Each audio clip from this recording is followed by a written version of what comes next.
The silence is the worst part. No church bells, no market chatter, no children playing in the streets. Just endless, oppressive quiet broken only by the wind through empty houses and the distant howling of feral dogs. You've survived the great mortality, but the world you knew is gone forever. And in its place is something far stranger and more dangerous than death itself. It's single quotes, spin 6. Months since the last victim of the great mortality was buried in the mass graves outside your village, and the silence still feels unnatural. You wake each morning in a house that once sheltered 8 people. Your parents, your siblings, your aunt and uncle, your grandfather. Now there's only you, 17 years old, and suddenly the sole heir to property, responsibilities, and memories that feel too heavy for any one person to carry. The village of Little Wickham, which once housed nearly 300 souls, now contains perhaps 40 survivors scattered among the empty cottages like seeds in a field too large for any harvest. Walking through the streets that you've known since childhood, you see the physical evidence of catastrophe. Everywhere, doors hanging open to reveal rooms where furniture sits covered in dust.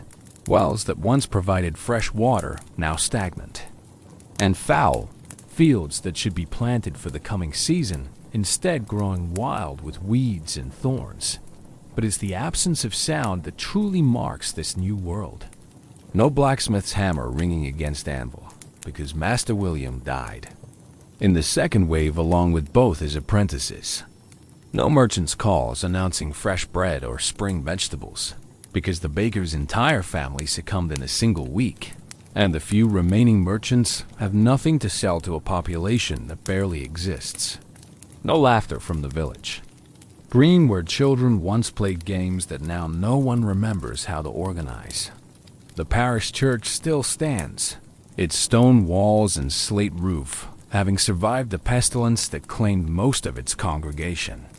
But Father Thomas died early in the outbreak, and no replacement has been sent from the diocesan seat. The building sits empty, except for the few occasions when the survivors gather to attempt the prayers they half remember, their voices echoing, strangely in a space designed for hundreds of worshippers, but now hosting barely a dozen. You've become something you never expected to be, the unofficial leader of a community that exists more in memory than in reality. People look to you for decisions about shared resources, about maintaining the few services that keep the village marginally functional, about plans for a future that seems increasingly uncertain with each passing day. The responsibility feels overwhelming, particularly since your own grief remains raw and unprocessed. There's been no time for proper mourning when survival demands constant attention to practical concerns. Food must be preserved from abandoned stores before it spoils. Animals must be tended even though their owners are gone. Fields must be planted, if there's to be any hope of harvest, though with so few hands available, even a modest crop seems like an impossible goal. But perhaps the strangest aspect of this new existence is the way that normal social structures have simply evaporated. Lord Edmund, who once owned most of the land around Little Wickham, died along with his wife, his 3 sons, and most of his household staff. His vast manor house sits empty, its valuable contents slowly deteriorating for lack of anyone with clear authority to claim them. The elaborate feudal arrangements that once defined every aspect of village life have become meaningless when there aren't enough people left to maintain them. You find yourself making decisions that would have been unthinkable before the pestilence. Yesterday, you opened Lord Edmund's granary and distributed grain to families who would never have been permitted to touch such stores under the old system. Last week, you assigned abandoned fields to survivors based on their ability to work them rather than any legal inheritance rights. These actions would once have been considered theft or rebellion, but in a world where traditional authority has died along with the people who embodied it, survival takes precedence over legal niceties. The psychological toll of these changes is as significant as the practical challenges. You catch yourself talking to people who are no longer there, expecting to see familiar faces in crowds that no longer exist, planning activities that require more participants than your diminished community can provide. The habits and expectations of normal life persist, even when the context that gave them meaning has been completely destroyed. The economic implications of mass death become apparent with each passing week. Money, which once served as the medium for all important transactions, has become nearly useless when there are so few people left to trade with, and so many goods available for the taking from abandoned properties.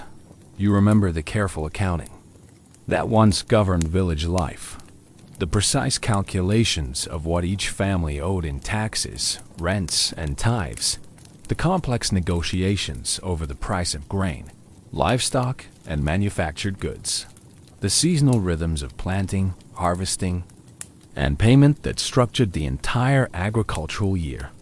All of this has become irrelevant when the population has been reduced to numbers that make formal commerce impossible.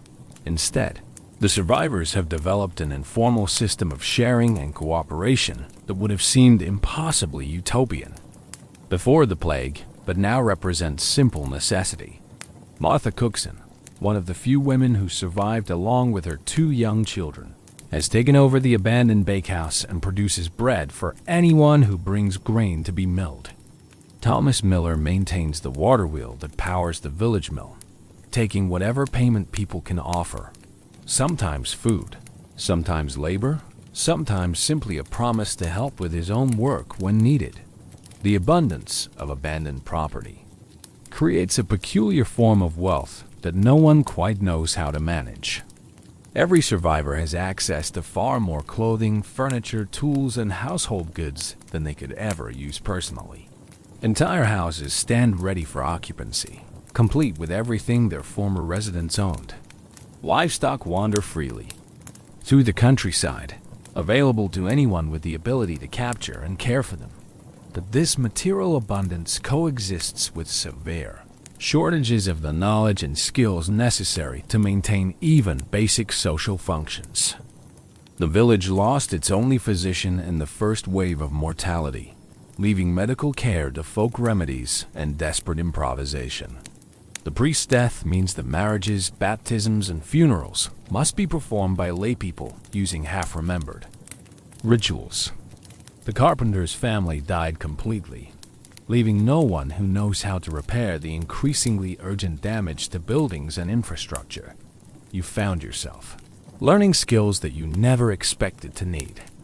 Basic carpentry from observation and trial and error, since the abandoned workshop contains all the necessary tools, but no one to teach their proper use. Rudimentary medicine from the few texts that Father Thomas left behind in the rectory, though. Your efforts to treat injuries and illnesses are often unsuccessful. Elementary animal husbandry through necessity, since the surviving livestock require care, therefore remain useful for food and labor. The regional economy that once connected Little Wickham to larger markets has also collapsed. The monthly visits from traveling merchants stopped when there are no longer enough customers to make the journey profitable. The seasonal fairs that brought together traders from across the county have been canceled indefinitely. The complex networks of credit and debt that facilitated commerce between villages and towns have become meaningless when most of the participants are dead. This isolation forces the surviving community to become much more self-sufficient than would have been possible under normal circumstances. You are learning to preserve food using techniques that were once the specialized knowledge of particular families. The survivors are teaching each other crafts that were previously the exclusive domain of trained artisans. Everyone is being forced to develop a much broader range of practical skills than would have been necessary in a more populated and specialized society. The abundance of land creates both opportunities and problems that no one knows how to address. With so few people to work the available fields, each survivor could theoretically claim far more agricultural land than they could ever use productively. But without draft animals, proper tools and sufficient labor, even modest plots become difficult to manage effectively. The result is a paradox of potential wealth that can't be realized due to practical limitations. The spiritual implications of the great mortality prove as challenging as the practical concerns. The Catholic Church, which once provided the framework for understanding suffering, death, and divine justice, struggles to explain why God would permit such unprecedented devastation to afflict Christian communities throughout Europe. Without Father Thomas to provide guidance and interpretation, the survivors of Little Wickham are left to wrestle with theological questions that would challenge even trained scholars. If the plague was divine punishment for sin, as many church authorities claimed, then why did it kill innocent children along with adult sinners? If it was a test of faith, then why did many of the most devout members of the community perish while some of questionable moral character survived? If it was simply inexplicable divine will, then how can survivors maintain faith in a God whose purposes seem so arbitrary and cruel? The physical absence of religious authority compounds these spiritual struggles. The parish church remains structurally intact, but conducting services requires someone to lead prayers, organize liturgy, and provide the sacraments that once defined the rhythm of Christian life. You and the other survivors attempt to maintain Sunday worship, but your collective religious knowledge is incomplete and often contradictory. Margaret Brewster, who at 62 is the oldest surviving resident of the village, remembers more of the Latin prayers than anyone else. But her memory is inconsistent, and she lacks the authority that people once associated with priestly ordination. Young Tom Fletcher, whose father was a literate farmer, can read some of the religious texts that Father Thomas left behind, but his pronunciation of Latin is poor, and his understanding of theological concepts is limited. The result is a form of folk Christianity that incorporates traditional prayers and rituals, but lacks the institutional framework that once gave them meaning and authority. Communion becomes a simple sharing of bread and wine without the theological significance of transubstantiation that Catholic doctrine prescribes. Confession becomes informal conversation among community members rather than formal sacrament administered by ordained clergy. These adaptations trouble some survivors more than others. Margaret Brewster worries constantly that the community's improvised religious practices might be heretical and could result in divine retribution. Tom Fletcher argues that God will understand their circumstances and accept their sincere efforts, even if they can't maintain perfect orthodoxy. You find yourself uncertain about theological questions that never seemed important, when proper religious authority was available to provide answers.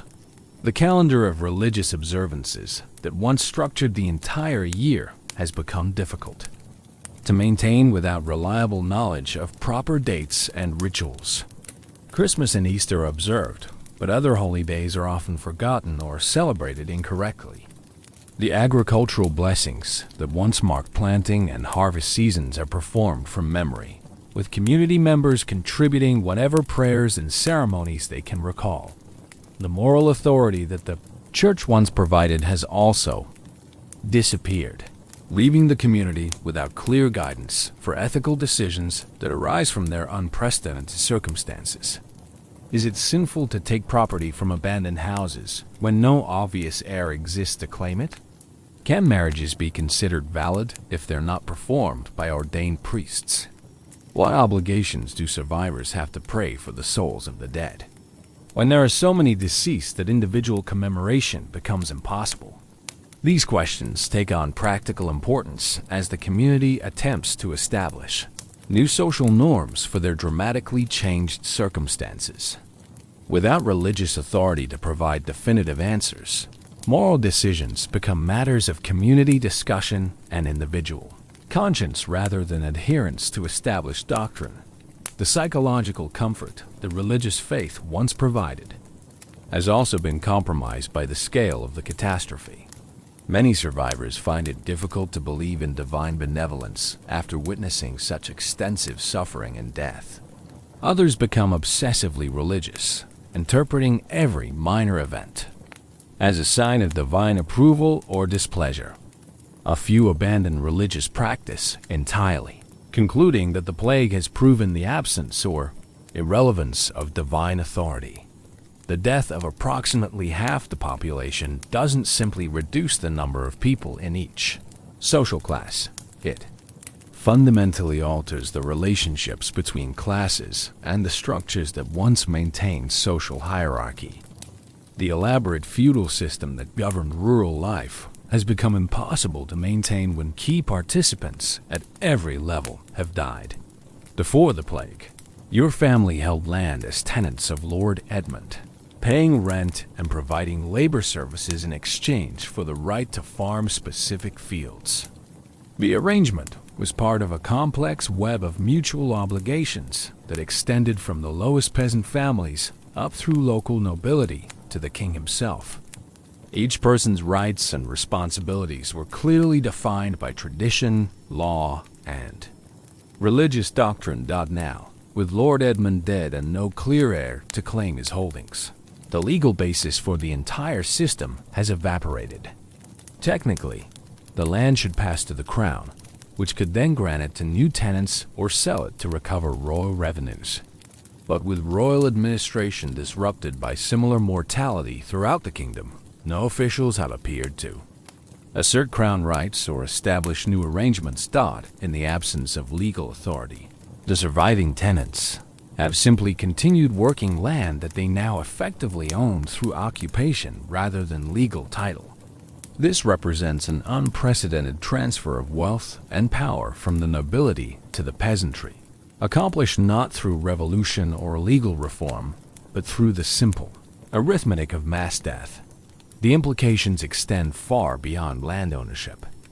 The services that tenants once provided to their lord, labor during planting and harvest, military service during wartime, various fees and payments have become meaningless when there's no lord to receive them. The surplus agricultural production that once supported the lifestyle of the nobility is now available to support a much higher standard of living for the surviving peasant families.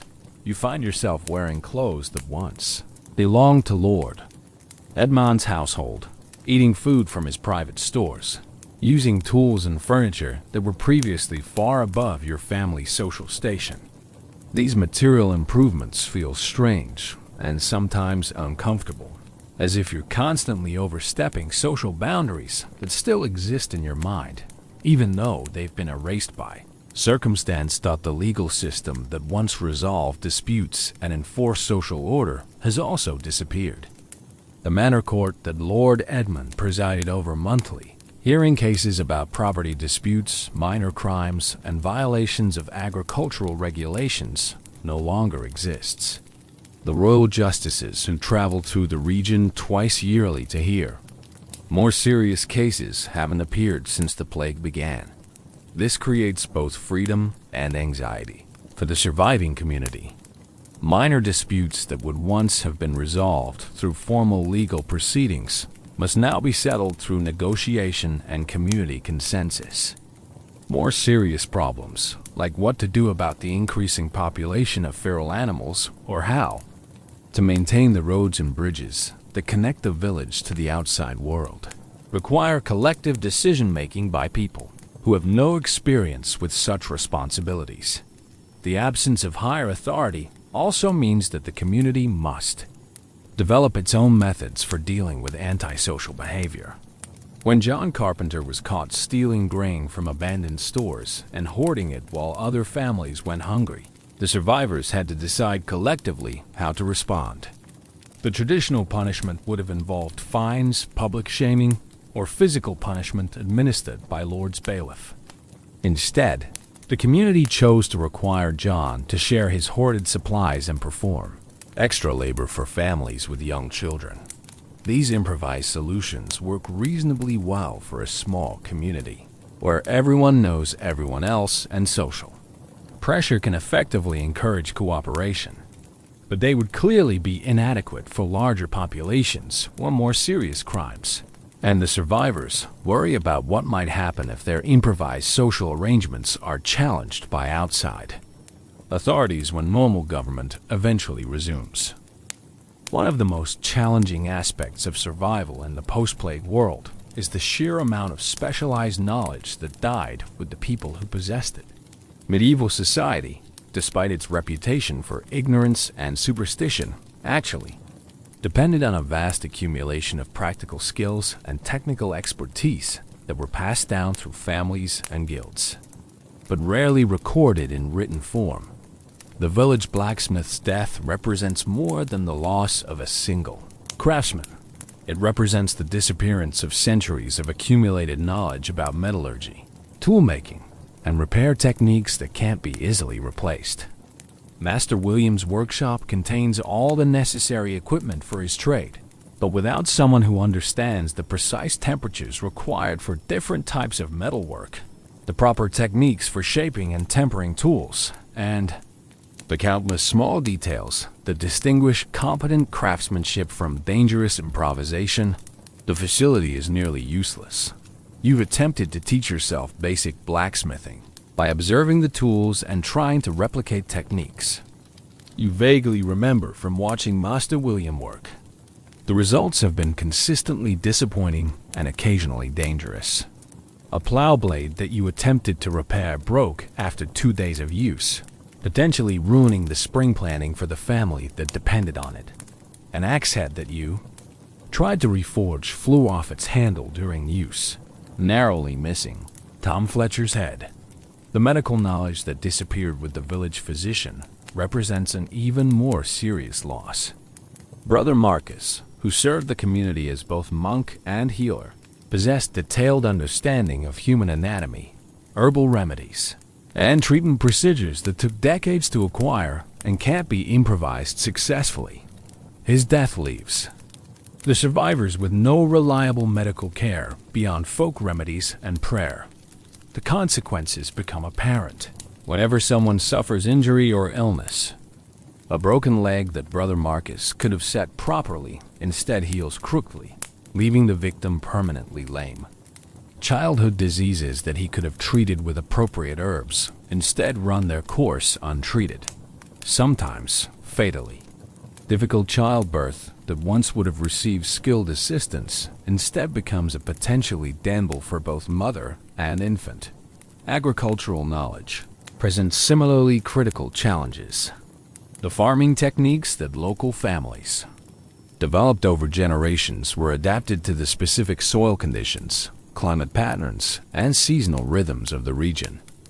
Much of this knowledge was never written down because it was passed from parent to child through direct observation and hands-on experience. With so many agricultural families completely eliminated, crucial information about seed varieties, planting schedules, and crop management has simply vanished. You know that certain fields were traditionally planted with specific crops in particular years, but you don't understand the reasons behind these choices or what might happen if you make different decisions. The result is agricultural experimentation, born of necessity rather than scientific curiosity. This year's planting represents a collective guess about what crops might grow successfully where, based on incomplete memory and hopeful reasoning. The consequences of guessing wrong won't become apparent until harvest time, when it will be too late to correct mistakes. Legal and administrative knowledge has also disappeared with the deaths of the clergy and literate laypeople who once handled the community's interactions with royal and ecclesiastical bureaucracy. Father Thomas kept records of births, deaths, marriages, and property transfers that provided the documentation necessary for legal proceedings and tax assessments. His death means that the community has no reliable method for maintaining such records or dealing with official requirements when normal government authority eventually resumes. The few surviving literate residents can read simple texts and write basic messages, but they lack the specialized knowledge necessary for legal documents, formal correspondence, or complex administrative procedures.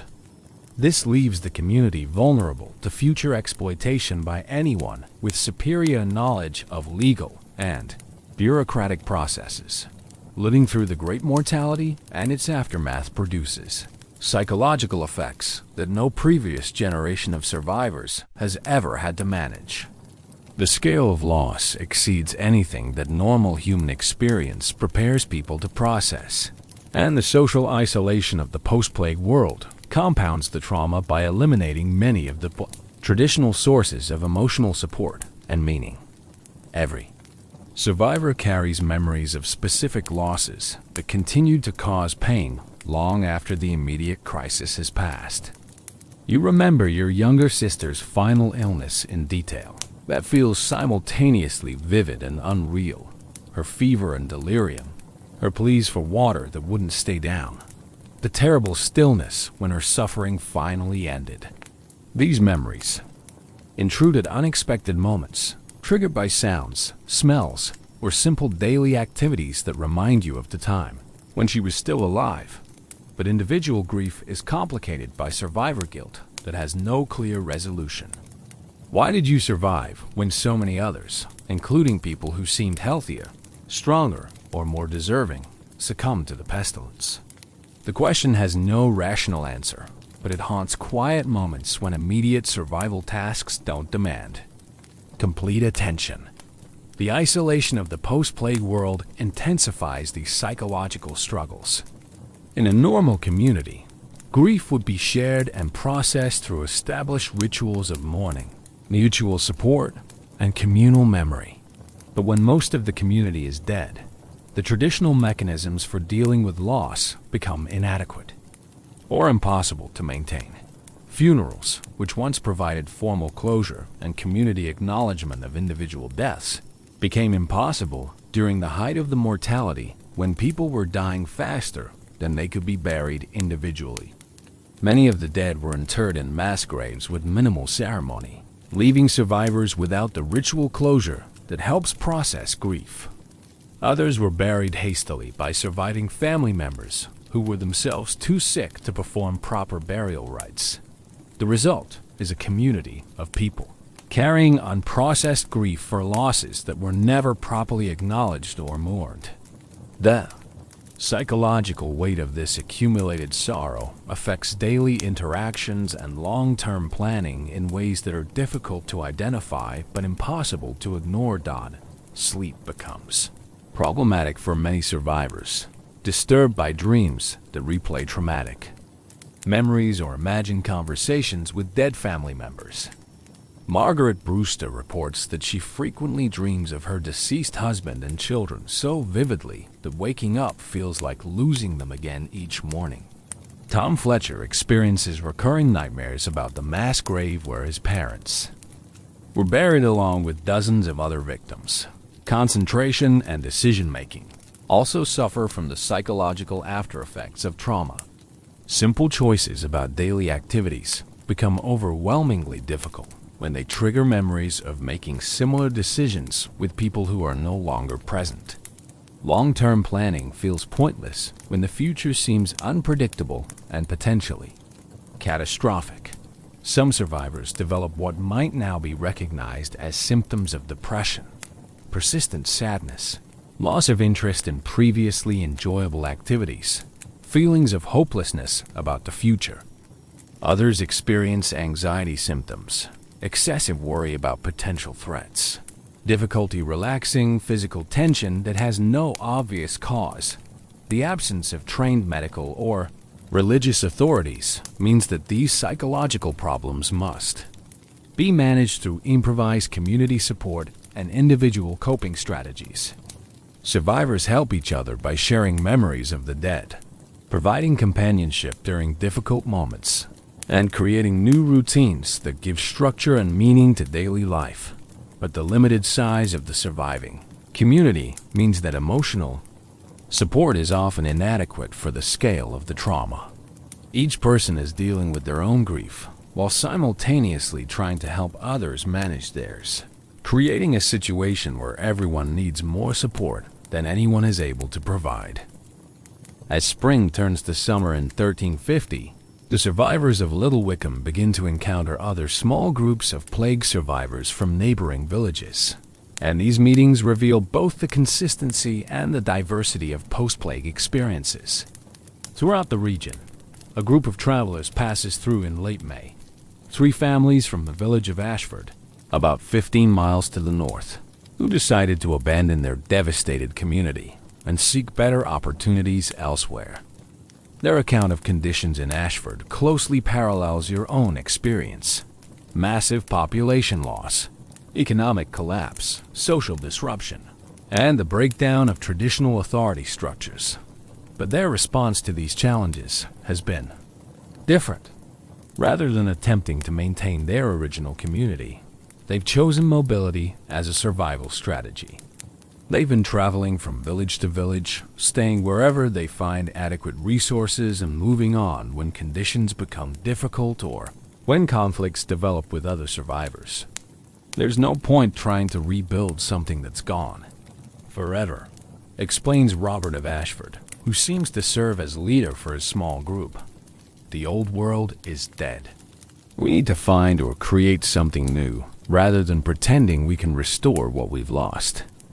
His perspective challenges assumptions that you and the other Little Wickham survivors have been making about their goals and strategies.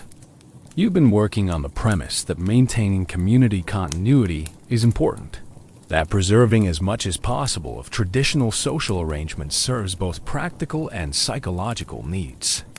But Robert argues that this approach simply delays necessary adaptation to fundamentally change circumstances. The conversation reveals significant differences in how various survivor communities have reorganized themselves. The Ashford group has abandoned fixed agriculture in favor of a semi-nomadic lifestyle, based on gathering resources from abandoned properties and trading whatever surplus they can produce. They've simplified their social structure to a single, extended family unit that makes decisions collectively rather than recognizing individual authority. Other travelers bring news of even more radical adaptations. A messenger from the county seat reports that some survivor communities have completely abandoned agricultural production and now support themselves through salvage operations, systematically stripping abandoned towns and villages of valuable goods that can be traded in the few markets that remain functional. Still others have consolidated multiple depleted villages into larger communities that can achieve better economies of scale for defense, production, and social interaction. These merger communities often develop new social arrangements that blend traditions from their constituent villages while adapting to their combined populations and resources. The most disturbing reports describe communities that have turned to raiding and banditry as survival strategies. With normal law enforcement completely disrupted and wealthy estates left undefended, some groups of survivors have chosen to support themselves by taking what they need from others rather than producing it themselves. These encounters force the Little Wickham survivors to confront questions about their own long-term strategy that have been deferred while dealing with immediate survival concerns. Should they continue trying to maintain their original community, even though it may never, again, be large enough to function normally?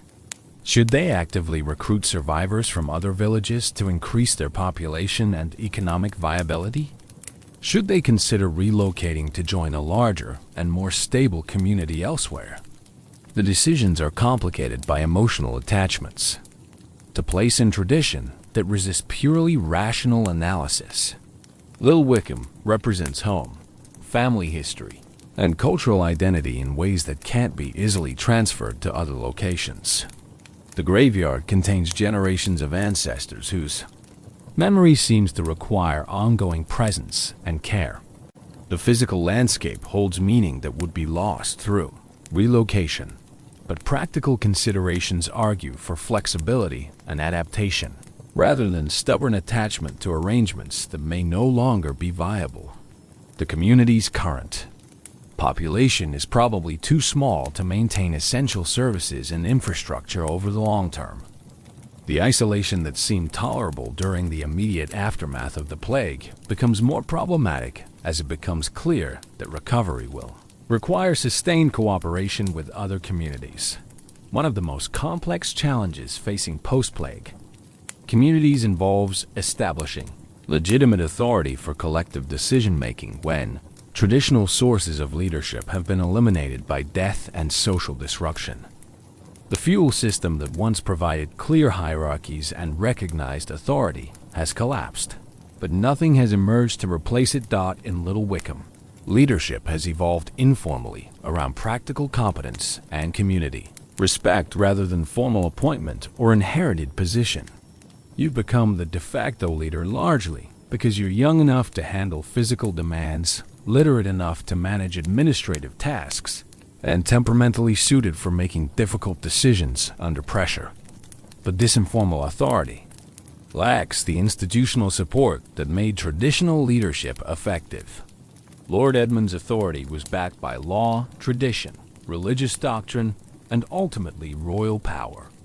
Your authority depends entirely on continued community consensus, which could disappear if your decisions prove unpopular or unsuccessful. The limitations become apparent whenever conflicts arise that require authoritative resolution. When disputes develop about resource allocation, work assignments, or social behavior, you have no clear mechanism for making binding decisions or enforcing compliance with community standards. A recent conflict over grazing rights illustrates the problem. John Carpenter, who was caught hoarding grain earlier, claimed exclusive use of a particular meadow for his livestock, arguing that he had cleared it of dead animals and debris. Tom Fletcher countered that the meadow should be shared community property since there's more than enough grazing land for everyone and exclusive claims create unnecessary conflict. Under the old system, Lord Edmund would have resolved such disputes through manor court proceedings that everyone recognized as legitimate. His decisions might have been unpopular, but they would have been accepted as legally binding and enforceable through established penalties. In the current situation, you attempted to mediate the dispute through community discussion, but the lack of formal procedures or enforcement mechanisms meant that the conflict simply continued in different forms. John continued using the meadow exclusively, while Tom encouraged others to ignore his claims, creating ongoing tension that affects other aspects of community cooperation. Similar problems arise with decisions about resource management, labor, allocation, and long-term planning. Every decision requires consensus building that consumes time and energy while often producing unsatisfactory compromises. The absence of recognized authority makes it difficult to coordinate activities that require sustained cooperation over extended periods. The psychological burden of informal leadership also proves more demanding than expected. Traditional authorities could rely on institutional support and establish procedures when making difficult decisions. They could defer to law, custom, or higher authority when facing situations beyond their expertise or comfort level. Without such support systems, every decision becomes a personal responsibility that can't be shared or deflected. When your agricultural decisions result in crop failures, when your medical advice proves inadequate for a serious illness, when your conflict resolution attempts fail to prevent ongoing disputes, the consequences reflect directly on your competence and character in ways that traditional authorities rarely experienced. The community's need for effective leadership conflicts with your own desire to avoid the isolation and responsibility that authority inevitably creates. Leading requires making decisions that displease some community members, mediating conflicts that have no completely satisfactory solutions, and bearing responsibility for outcomes that depend on factors beyond anyone's control. But the alternative, collective decision-making without recognized leadership, proves even more problematic when it comes to time-sensitive decisions or complex coordination problems. Community meetings can discuss issues extensively without reaching actionable conclusions. Collaborative planning often produces commitments that are forgotten or ignored when implementation becomes difficult. The search for legitimate authority becomes more urgent as the community faces decisions with long-term consequences that can't be easily reversed. Questions about whether to actively recruit new residents, whether to maintain abandoned buildings or allow them to deteriorate, whether to adapt agricultural practices to the reduced population, these decisions will shape the community's future in ways that make current leadership arrangements inadequate. The first full agricultural year after the Great Mortality reveals how thoroughly the plague has disrupted the complex seasonal rhythms that once governed rural life. With so few hands available for planting, tending, and harvesting, every stage of the agricultural cycle becomes a struggle to test the community's ability to produce enough food for basic survival. Spring planting in 1350 requires making fundamental decisions about how to use available land and labor most effectively. Before the plague, Little Wickham's fields were worked according to a three-field system that rotated crops to maintain soil fertility while maximizing production. One field would be planted with grain, another with legumes, and the third left fallow to recover for the following year. This system worked well when the village had enough population to provide adequate labor for all three fields. But with only a dozen adults capable of heavy agricultural work, attempting to maintain the traditional rotation becomes impossible. You're forced to choose which fields to plant and which to abandon, knowing that this decision will affect food production for years to come. The choice is further complicated by uncertainty about which crops are most likely to succeed under current conditions. The surviving community members have general knowledge about farming, but they lack the specialized expertise that would help them adapt traditional practices to their dramatically reduced circumstances. You decide to concentrate efforts on the field closest to the village, reasoning that proximity will make it easier to defend crops from wildlife and provide intensive care during critical periods. The decision means abandoning 2/3 of the land that the community once cultivated, but it offers the best chance of producing enough food to feed the survivors through the coming winter. Even with this reduced scope, the planting proves difficult beyond anything the community has previously experienced. Tasks that once required cooperation among dozens of workers must now be accomplished by a handful of people who are simultaneously dealing with grief, physical exhaustion, and psychological stress. The spring weather seems to mock your efforts. Late frosts damage young plants, excessive rain delays fieldwork during crucial periods, and drought follows just when crops need steady moisture for proper development. These challenges would have been manageable with adequate labor and resources, but they become potentially catastrophic when the margin for error is so small. Summer brings new problems as the crops begin to mature and require protection from increasingly bold wildlife. The deer, rabbits, and birds that once represented occasional nuisances now pose serious threats to the small-scale agriculture that the community depends on for survival. Without enough people to maintain constant vigilance, significant portions of the crop are lost to animal predation. The abandoned fields quickly revert to wild growth that provides habitat for larger populations of crop-damaging animals while eliminating the buffer zones that once separated cultivated areas from wilderness. The boundary between civilization and nature, once clearly maintained through collective human effort, begins to blur in ways that fundamentally alter the landscape. Harvest. Time reveals both the successes and failures of the community's agricultural efforts. The crops that survive the various challenges of the growing season produce yields that are adequate for the current population, but there's little surplus for trade, emergency reserves, or seed for the following year. The harvesting itself requires innovations that would have been unnecessary under normal circumstances. Traditional methods assumed the availability of large work parties that could complete time-sensitive tasks quickly, during optimal weather conditions. With only a few workers available, the harvest must be stretched over a longer period, increasing the risk that weather or other factors will damage crops before they can be secured. Food preservation becomes critically important when there are too few people to consume fresh produce quickly enough to prevent spoilage. Traditional preservation techniques, smoking, salting, drying, require knowledge and resources that aren't always available to the reduced community. Winter storage facilities designed for larger populations contain too much airspace when filled with smaller quantities of food, creating conditions that promote spoilage. Root cellars and granaries must be modified to maintain proper temperature and humidity for the reduced scale of food storage that the community now requires. The psychological impact of agricultural struggles compounds the practical challenges.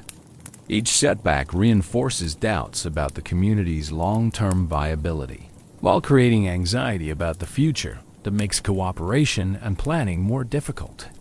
Success in producing adequate food provides temporary relief, but doesn't eliminate underlying concerns about sustainability over multiple years. The regional economic networks that once connected Little Wickham to broader markets have suffered disruption so severe that traditional commerce becomes impossible, forcing the community to develop entirely new approaches to obtaining goods and services that can't be produced locally. Before the plague, the village participated in a complex system of trade relationships that brought manufactured goods, specialized foods, and luxury items from urban centers, while providing agricultural products to support non-farming populations. Monthly market days in the nearest town allowed families to sell surplus produce and purchase items that couldn't be made locally.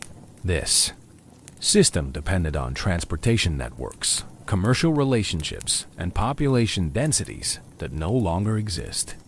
The roads that once carried regular traffic between villages and towns now see only occasional travelers, many of whom are refugees rather than merchants.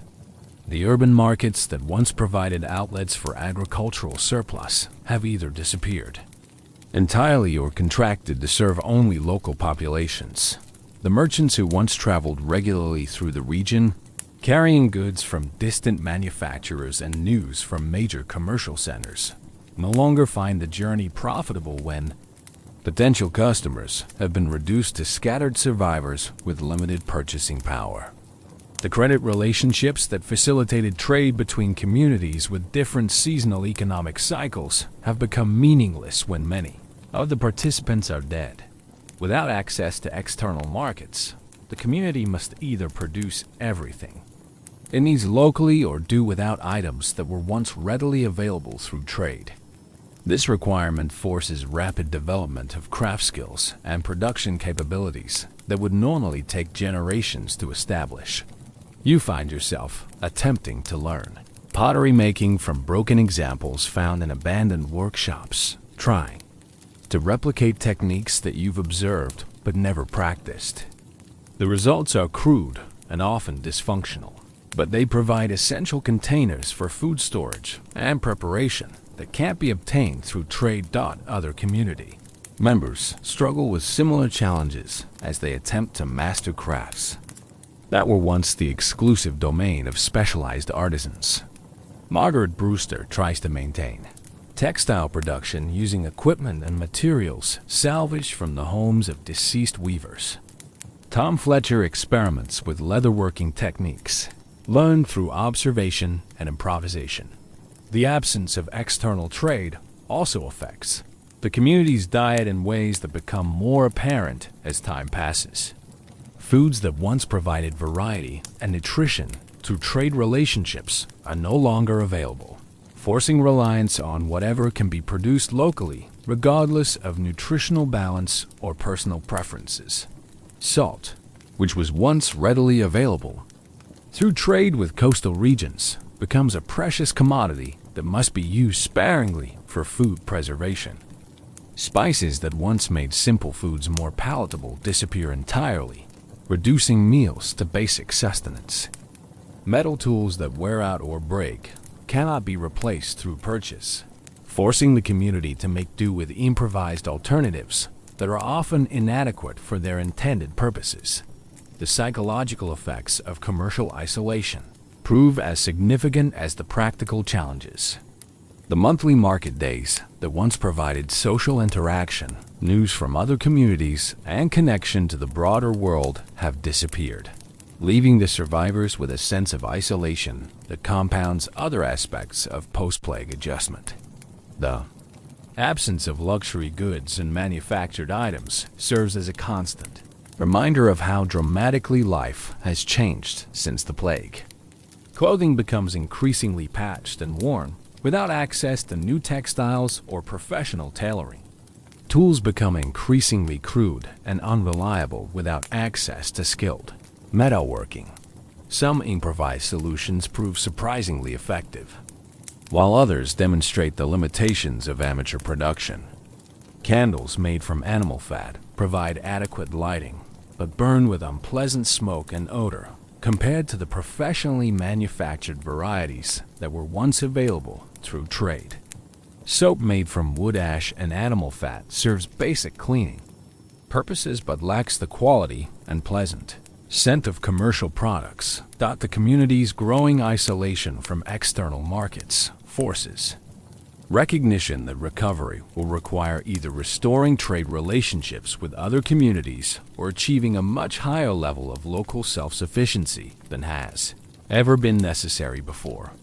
Both options present challenges that will require sustained effort and cooperation over multiple years. As the second winter after the Great Mortality approaches, the natural world begins to reclaim spaces that were once firmly under human control. The process happens gradually at first, then accelerates as abandoned properties and unused fields provide opportunities for wildlife and wild plants to expand into areas where they were previously excluded. The most obvious changes occur in the abandoned houses and farmsteads that dot the countryside around Little Wickham. Buildings that once sheltered families and served as centers of agricultural activity slowly deteriorate as weather, small animals, and plant growth exploit every vulnerability in their construction. Thatched roofs begin to leak when there's no one to maintain them, allowing rain to damage interior spaces and promote rot in wooden structural elements. Walls develop cracks that expand with each freeze-thaw cycle, gradually undermining the stability of entire buildings. Windows lose their coverings, allowing birds and small mammals to establish nests in rooms that once served as bedrooms and kitchens. The gardens and small fields that once surrounded each farmstead quickly revert to wild growth when no one is available to maintain cultivation. Vegetables and herbs that were once carefully tended become scattered volunteers among expanding populations of weeds and wild plants. Fruit trees continue producing for a few years, but without pruning and care, their yields decline while wild growth gradually overwhelms them. Livestock that survived the plague but lost their human caretakers form feral herds that roam freely through abandoned properties and uncultivated fields. Cattle, sheep, and pigs adapt to life without human management, developing behaviors and social structures that would have been impossible under normal agricultural conditions. These feral animals become both a resource and a problem for the surviving human community. They represent potential food and labor if they can be captured and domesticated, but they also compete with managed livestock for grazing areas and sometimes damage the few fields that remain under cultivation. Predator populations, freed from human hunting pressure and provided with abundant prey in the form of feral livestock and increased small game populations, begin to recover and expand. Wolves, which had been largely eliminated from the region through systematic hunting, return from forest refuges to establish new territories in the abandoned agricultural areas. The presence of large predators creates safety concerns for the reduced human population, Children who once played freely throughout the village now require constant supervision when outside buildings. Adults working alone in fields or traveling between communities must take precautions that would have been unnecessary when human population density discouraged predator activity. Wild plant communities also respond to reduced human interference by expanding into previously cultivated areas. The careful boundaries between agricultural fields, managed woodlots, and wild forest begin to blur as natural succession processes reclaim abandoned land. Young trees establish themselves in former fields, beginning the long process that will eventually transform agricultural land back into forest.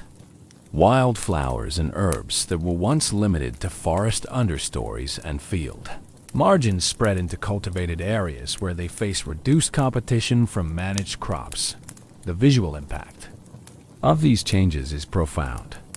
Landscapes that once displayed the geometric patterns of human agricultural activity, straight furrows, defined field boundaries, managed woodlots, gradually acquired the irregular, organic appearance of natural plant communities. The psychological impact on survivors is equally significant. The visible evidence of nature reclaiming human space serves as a constant reminder of how thoroughly the plague has disrupted the balance between civilization and wilderness. Areas that once represented human control over the natural environment now demonstrate nature's ability to reclaim dominance when human populations are reduced below critical thresholds.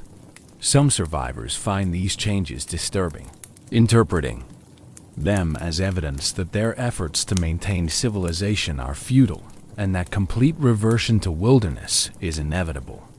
Others see opportunities in the natural abundance that accompanies reduced human interference. More game for hunting, more wild foods for gathering, more timber for construction as natural forests expand. The practical implications of wild reclamation become more apparent as time passes. Roads that once connected villages become increasingly difficult to travel as vegetation encroaches and bridges deteriorate without maintenance. Navigation between communities becomes more challenging as familiar landmarks are obscured by new growth. Foraging opportunities increase as wild plant communities expand and diversify. But knowledge of which plants are useful and safe becomes more important as reliance on wild foods increases. The community must develop expertise in recognizing and utilizing natural resources that were once supplementary to agricultural production, but now represent essential survival resources. The few children who survived the Great Mortality face unique challenges in adapting to a world that has been fundamentally altered since their early years. Their experiences and perspectives differ significantly from those of adult survivors, creating generational tensions within the already stressed community. Young Sarah Brewster, Margaret's granddaughter, was only 8 years old when the plague struck Little Wickham.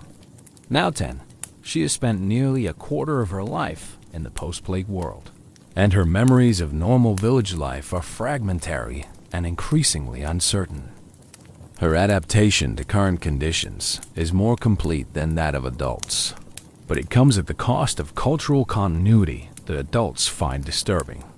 Sarah doesn't remember the complex social rituals that once governed interactions between different social classes, so she treats all surviving adults with the same informal familiarity that would have been unthinkable before the plague. She uses tools and equipment from Lord Edmond's manor house without any sense that such items once represented unattainable luxury for families of her social background. Her casual acceptance of conditions that adults find traumatic sometimes seems callous, but it actually represents a psychological adaptation that may be necessary for long-term survival in the changed world. She doesn't carry the emotional weight of grief for a lost social order that she barely remembers, allowing her to focus on mastering the skills and knowledge necessary for survival in current circumstances. But this adaptation comes with significant costs. Sarah is growing up without many of the cultural traditions, religious practices, and social knowledge that once defined community identity. Her understanding of proper behavior, moral values, and social relationships is being shaped by crisis conditions rather than stable cultural traditions without the educational opportunities that would normally be available to children. Her age have largely disappeared along with the institutions and individuals who once provided them. Father Thomas, who taught reading and religious knowledge to village children, died in the early stages of the plague outbreak. The informal apprenticeship system that once allowed children to learn craft skills by working alongside skilled artisans has become impossible when most craftsmen are dead. Sarah's literacy is limited to what Margaret can teach her from incomplete memory of her own basic education.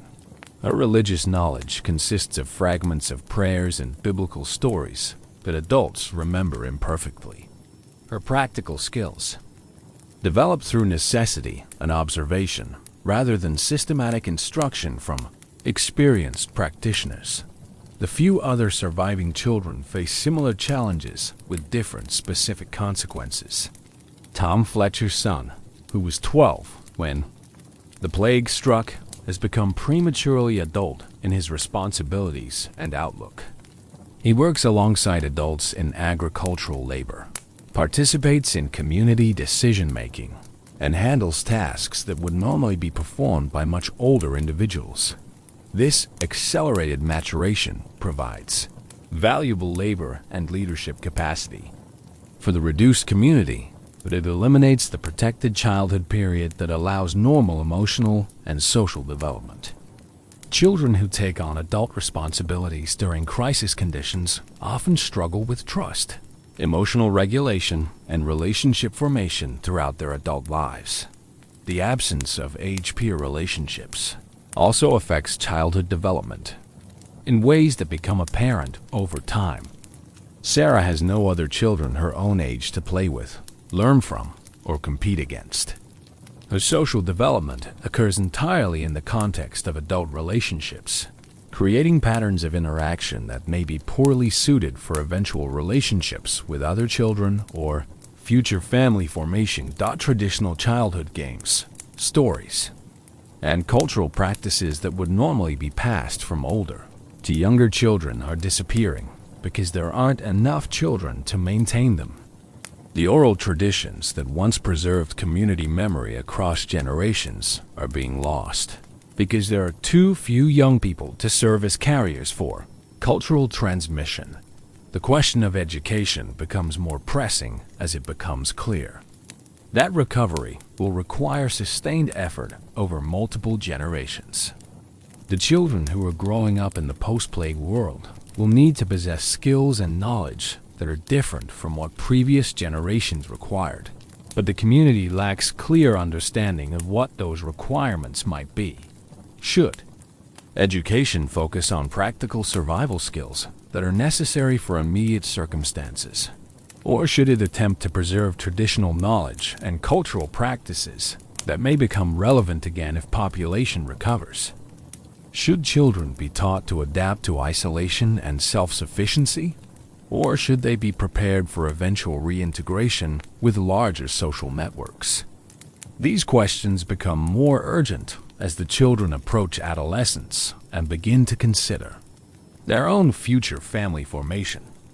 The marriage patterns and family structures that developed over centuries in response to normal population densities may not be appropriate for the dramatically reduced communities that characterize the post-plague world. By the autumn of 1351, nearly 2 years after the last plague victims were buried, the survivors of Little Wickham face decisions that will determine whether their community has a viable future or whether continued population decline will make permanent recovery impossible. The agricultural experiments of the previous growing season provide both encouraging and discouraging evidence about the community's long-term prospects.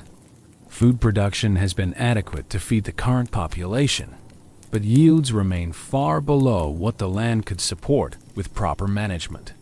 More importantly, the physical demands of maintaining even minimal agricultural output are taking a toll on the aging population that raises questions about sustainability. Margaret Brewster, now in her early 60s, has developed joint problems that make heavy farm work increasingly difficult. Tom Fletcher, who was injured in a fall while attempting to repair a collapsed barn roof, can no longer handle the full range of physical tasks that farming requires. You've noticed that your own endurance and strength are what they were 2 years ago, and the constant stress of leadership responsibilities affects your sleep and concentration. The community's age structure has become problematic in ways that weren't immediately apparent during the initial crisis. Most of the survivors are either children who aren't yet capable of full adult work or adults who are past their prime physical condition. The young adults who would normally provide the core labor force for agricultural and craft production are represented by only a few individuals. This demographic reality means that current productivity levels may represent the maximum that the community can achieve rather than a starting point for gradual recovery. Without population growth or recruitment of new residents, the physical decline that accompanies aging will gradually reduce the community's capacity to maintain even its current minimal level of function. The decision about whether to actively recruit new residents forces confrontation with questions that have been deferred during the immediate aftermath of the plague. What kind of community did the survivors want to rebuild? Should they attempt to restore something resembling the traditional village structure, or should they develop new forms of social organization that are better adapted to post-plague conditions? Active recruitment would require traveling to other survivor communities and convincing people to relocate to Little Wickham. This strategy offers the possibility of increasing population quickly enough to achieve better economies of scale for agricultural production, craft activities, and social life.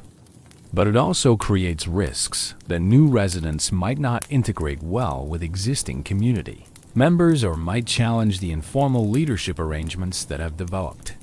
The alternative approach involves accepting gradual population decline while adapting community goals and methods to smaller numbers. This strategy avoids the risks and complications of rapid change, but it probably leads to eventual abandonment of the village as the survivors age and die without replacement. The decision is complicated by reports from travelers about conditions in other survivor communities. Some villages that attempted aggressive recruitment strategies have experienced conflicts between original residents and newcomers that resulted in violence and further population loss. Others have successfully integrated new residents and achieved population levels that support more normal community life. Some communities have chosen consolidation strategies, abandoning their original villages entirely to join larger survivor settlements that offer better security, economic opportunities, and social interaction.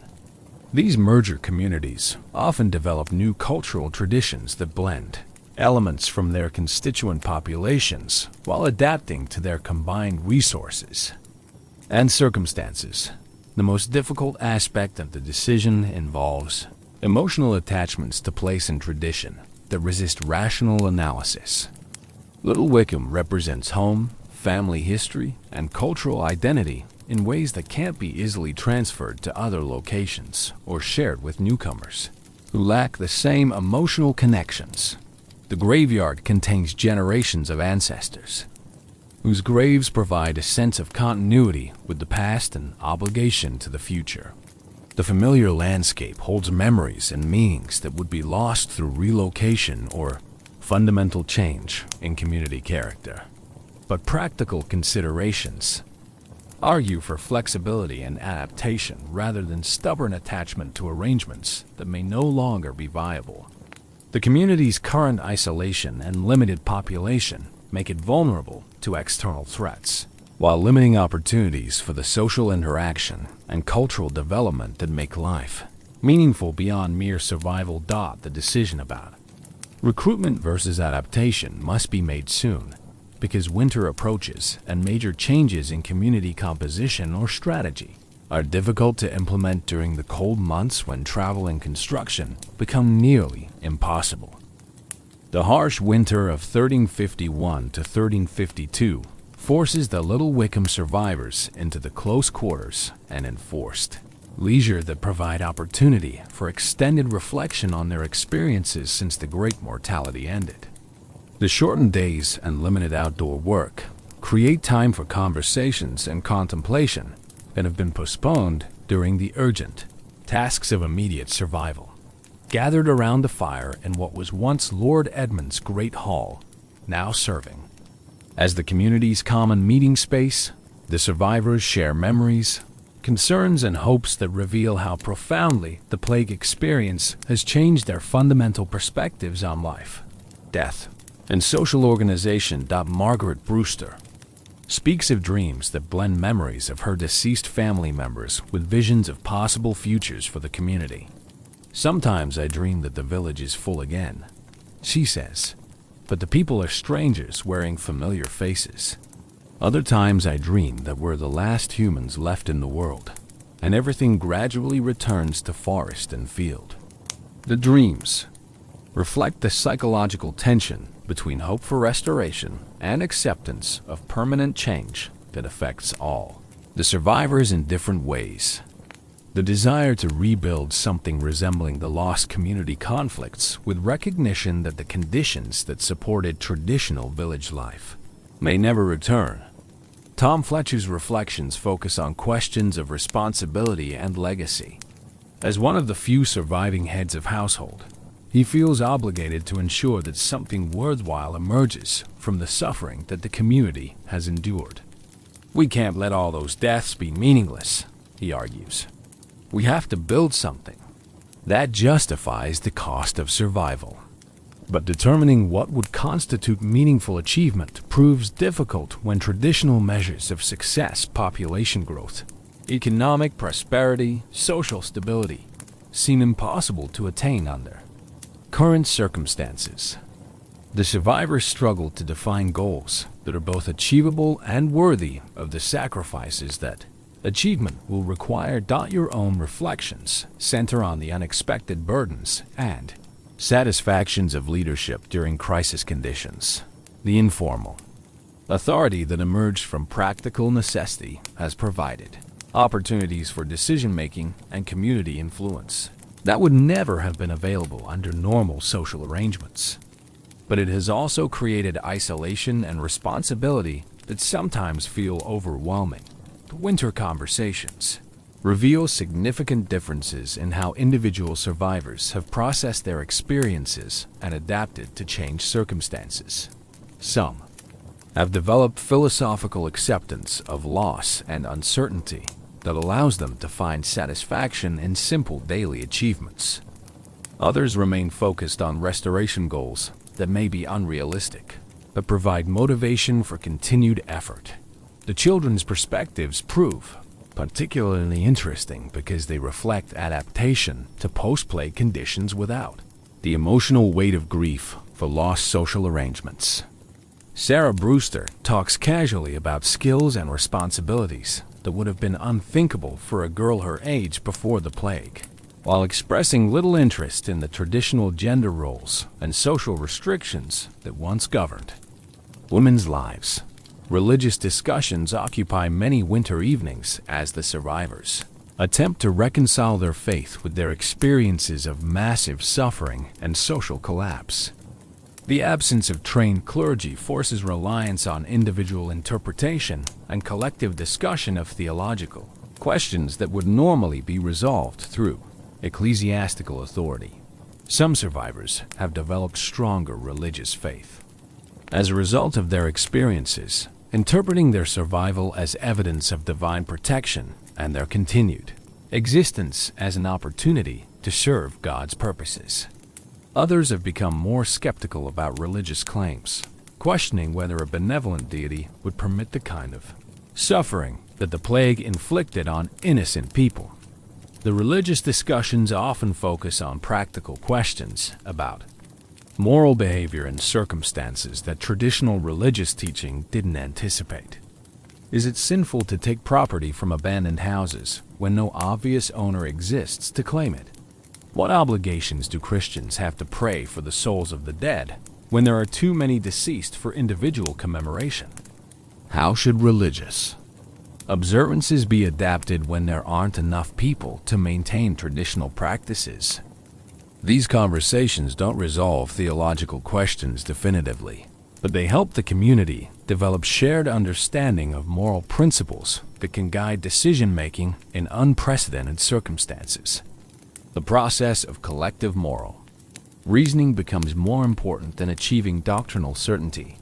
The winter also provides opportunity for practical education as older community members share whatever specialized knowledge they possess with younger residents who will need these skills for future survival. Margaret teaches traditional crafts and domestic skills that might otherwise be lost. Tom shares his knowledge of animal husbandry and basic agriculture.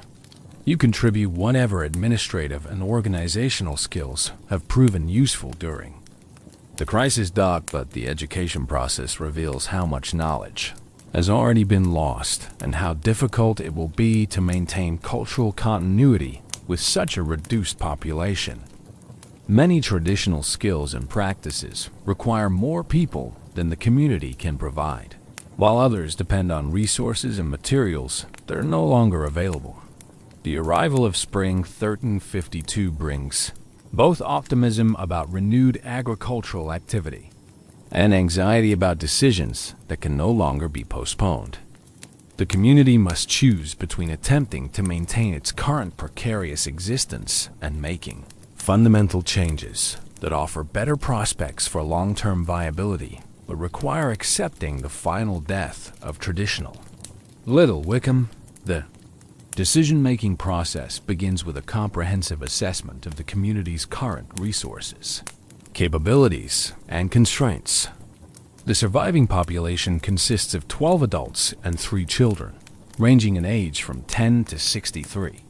The available land includes the entire former village territory, plus abandoned properties from neighboring settlements, representing far more agricultural potential than the current population can utilize effectively. Infrastructure assessment reveals both opportunities and challenges.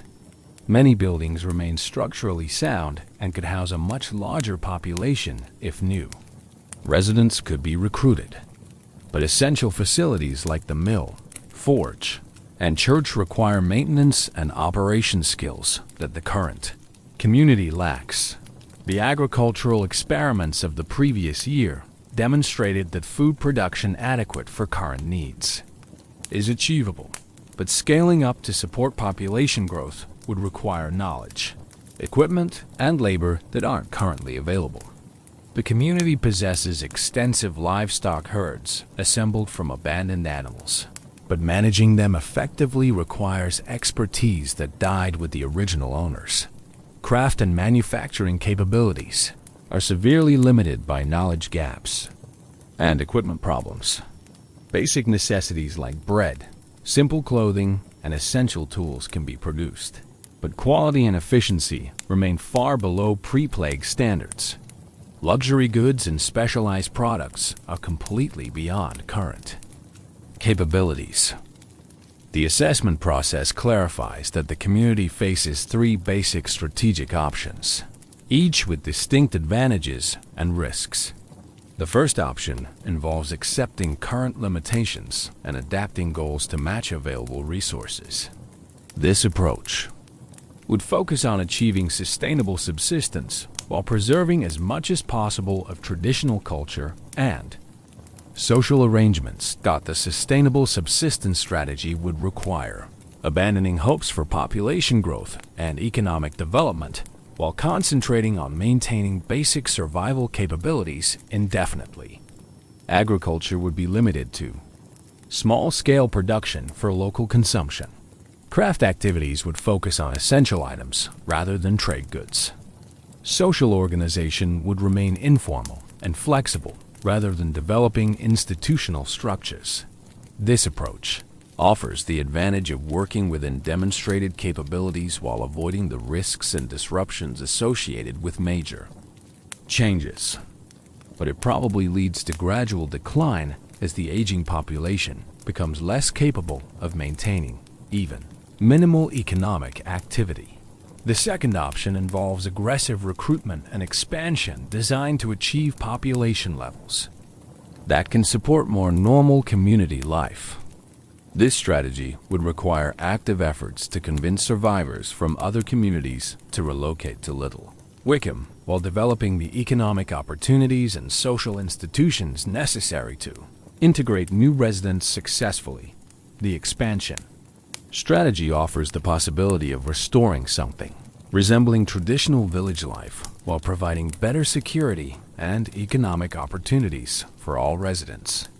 But it requires successfully managing complex social dynamics while competing with other communities for limited populations of potential recruits.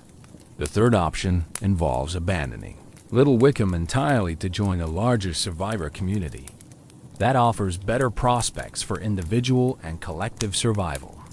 This approach would require giving up emotional attachments to place and tradition while adapting to social arrangements developed by other groups. The relocation strategy provides immediate access to larger populations, better security, and more diverse economic opportunities.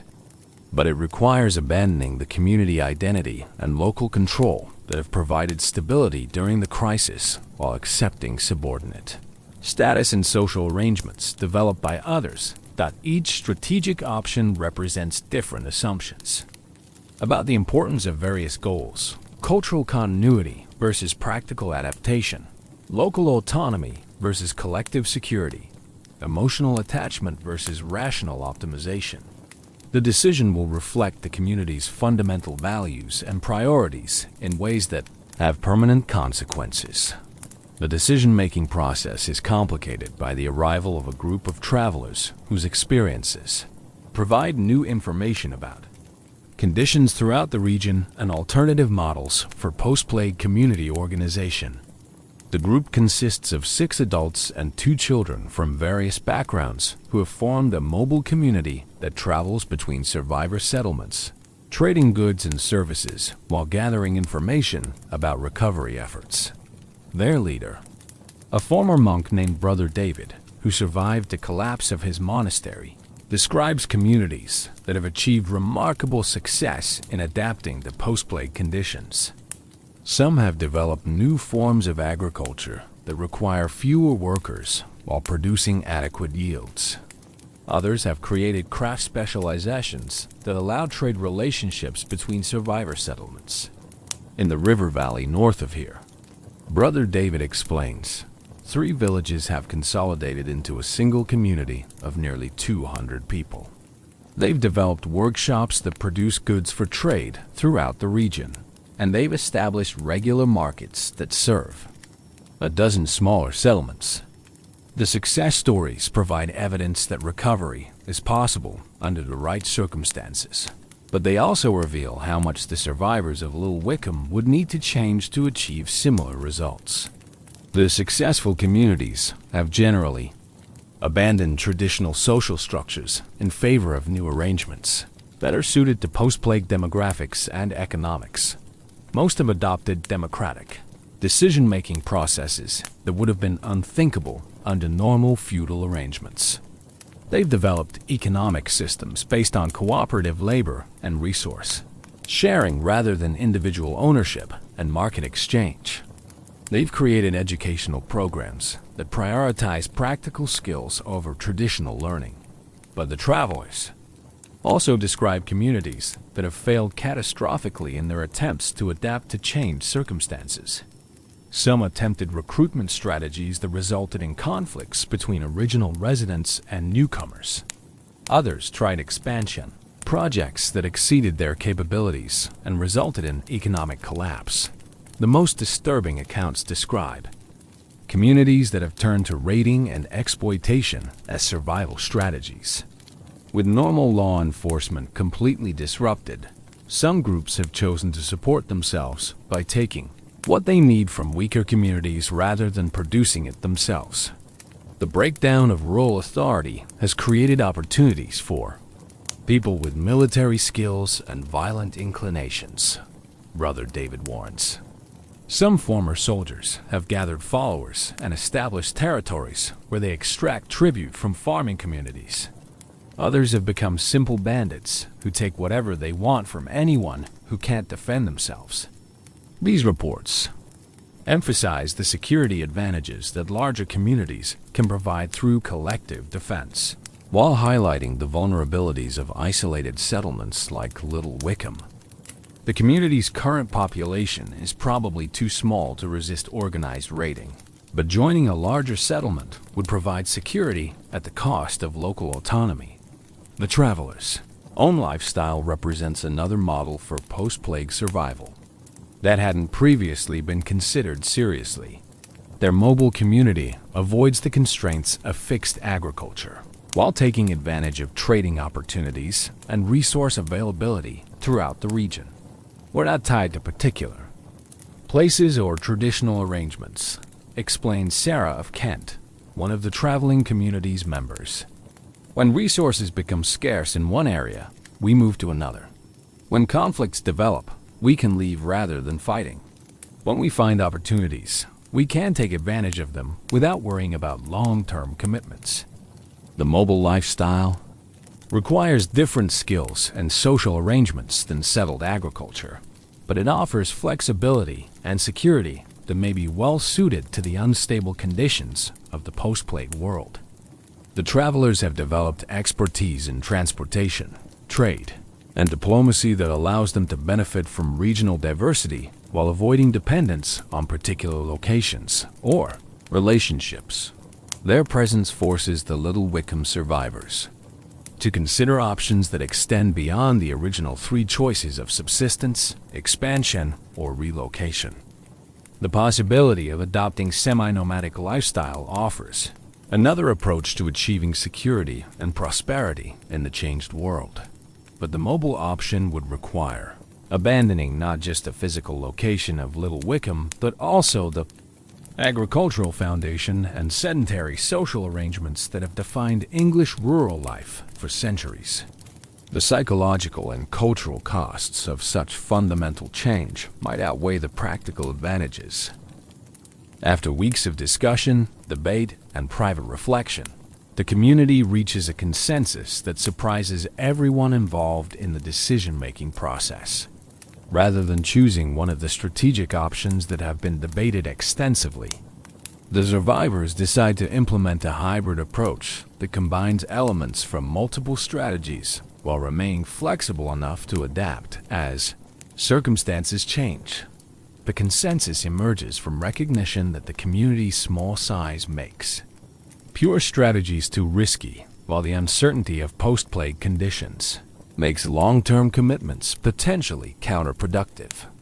Instead of betting everything on a single approach, the survivors choose to diversify their strategies while maintaining options for future adaptation. The hybrid plan involves three related components that address different aspects of the community's situation. First, the community will actively recruit new residents, but on a gradual basis that allows careful integration of newcomers while maintaining the social cohesion that is developed among current residents. Recruitment efforts will focus initially on individual families or small groups rather than large populations that might overwhelm existing arrangements. Priority will be given to people with skills that complement current capabilities: craftsmen, agricultural specialists, individuals with literacy and administrative experience. The gradual recruitment strategy offers the possibility of achieving population levels that can support more diverse economic activities while avoiding the social conflicts that rapid expansion often creates. But it also recognizes that successful recruitment depends on making Little Wickham attractive to potential residents who have other options available. The second component involves developing economic activities that can support trade relationships. with other survivor communities while providing opportunities for specialization and skill development among current and future residents. The community will focus on producing goods and services that are needed throughout the region, but aren't widely available due to skill shortages. Specific areas of economic development include food preservation and processing, textile production, and basic metalworking. These activities build on skills and resources that the community already possesses while creating opportunities for trade that can provide access to goods and services that can't be produced locally. The trade development strategy recognizes that isolation and self-sufficiency are probably unsustainable in the long term, while avoiding dependence on economic relationships that could be disrupted by external events. The goal is to create sufficient economic integration with other communities to ensure access to essential resources while maintaining enough local production capacity to survive temporary interruptions in trade. The third component involves maintaining flexibility for major strategic changes if circumstances require fundamental adaptation. The community will preserve options for relocation, consolidation with other settlements, or adoption of mobile lifestyle if current arrangements prove unsustainable. This flexibility requires avoiding commitments that would be difficult to reverse, while maintaining capabilities that would be necessary for different survival strategies. Buildings and infrastructure will be maintained but not expanded extensively until population growth justifies major investments. Agricultural practices will emphasize sustainability and adaptability rather than maximum short-term production. The flexible adaptation strategy acknowledges that post-plague conditions remain unstable and unpredictable while providing insurance against strategic mistakes that could threaten community survival. The approach requires accepting uncertainty and maintaining options rather than pursuing optimization for particular scenarios. Implementation of the hybrid strategy begins immediately with concrete actions designed to address the community's most pressing needs while creating foundations for longer-term development. A delegation will visit other survivor communities to assess recruitment possibilities and establish trade relationships. Agricultural planning will be modified to produce surpluses that can support larger populations and trade activities. Craft development will begin with simple projects that can be completed with current skills and resources while providing learning opportunities for more complex activities. Educational programs will be expanded to ensure that essential knowledge is preserved and transmitted, while new skills are developed to meet changing requirements. The decision-making process itself has created important precedents for community governance that will affect how future challenges are addressed. The extensive consultation, open debate, and consensus-building approach establishes democratic principles that contrast sharply with the hierarchical authority structures that once governed rural life. The experience of collective decision-making has also strengthened social bonds among community members, while providing everyone with stake in the outcomes of strategic choices. The sense of shared ownership and community direction creates psychological investment that should support sustained effort during implementation challenges. The spring and summer of 1352 bring both progress and setbacks as the community attempts to implement its hybrid survival strategy. Each component of the plan faces practical challenges that weren't fully anticipated during the decision-making process, requiring constant adaptation and problem-solving that test the community's resilience and commitment. Recruitment efforts begin with visits to 3 nearby survivor settlements that Brother David and his traveling companions have described as stable communities with populations that might include potential residents for Little Wickham. The visits reveal both opportunities and complications that illustrate the complexity of post-plague social dynamics. The first visit, to a community of about 30 survivors who have consolidated 2 adjacent villages, produces immediate interest. from a family of craftsmen who are seeking better opportunities for their specialized skills. Master Robert the carpenter and his wife Emma, along with their 2 teenage children, possess exactly the construction knowledge that Little Wickham needs for building maintenance and expansion. But negotiations with the family reveal expectations about compensation, social status, and community governance that conflict with arrangements that have developed among the current residents. Master Robert expects to receive priority access to choice agricultural land and recognition as a community leader based on his specialized skills and experience. These expectations create tensions with existing residents who have developed egalitarian approaches to resource allocation and democratic processes for collective decision-making. Accommodating Master Robert's expectations would require abandoning principles that have provided stability during the crisis while potentially creating resentment among people who have contributed to community survival under different arrangements. The second recruitment visit produces different but equally challenging complications. A group of 5 young adults from a community that has experienced internal conflicts expresses strong interest in joining Little Wickham, but their backgrounds and motivations raise questions about their suitability as community members. Group includes 2 brothers who were accused of theft in their original community and 3 women who left following disputes about marriage arrangements and property inheritance. While their versions of these conflicts may be entirely justified, their presence in Little Wickham could create legal and social problems if their former communities decide to pursue grievances. The third recruitment contact proves most successful, producing a family that seems well suited for integration into the community's current social arrangements. Henry and Alice Miller, with their 3 young children, possess agricultural skills that complement existing capabilities while expressing willingness to adapt to democratic decision-making and cooperative resource sharing. The Miller family's integration proceeds smoothly over the summer months, with their children providing playmates for Sarah Brewster while their parents contribute significantly to agricultural production and community activities. Their success demonstrates that careful recruitment can enhance community capabilities while maintaining social cohesion, but their presence also reveals unforeseen challenges associated with population growth. Housing arrangements that worked adequately for the original survivors become crowded and complicated when additional families must be accommodated. Resource allocation decisions that were simple when everyone knew each other intimately become more complex. When community members have different backgrounds and relationships, economic development efforts face similar implementation challenges that require constant adaptation and problem solving.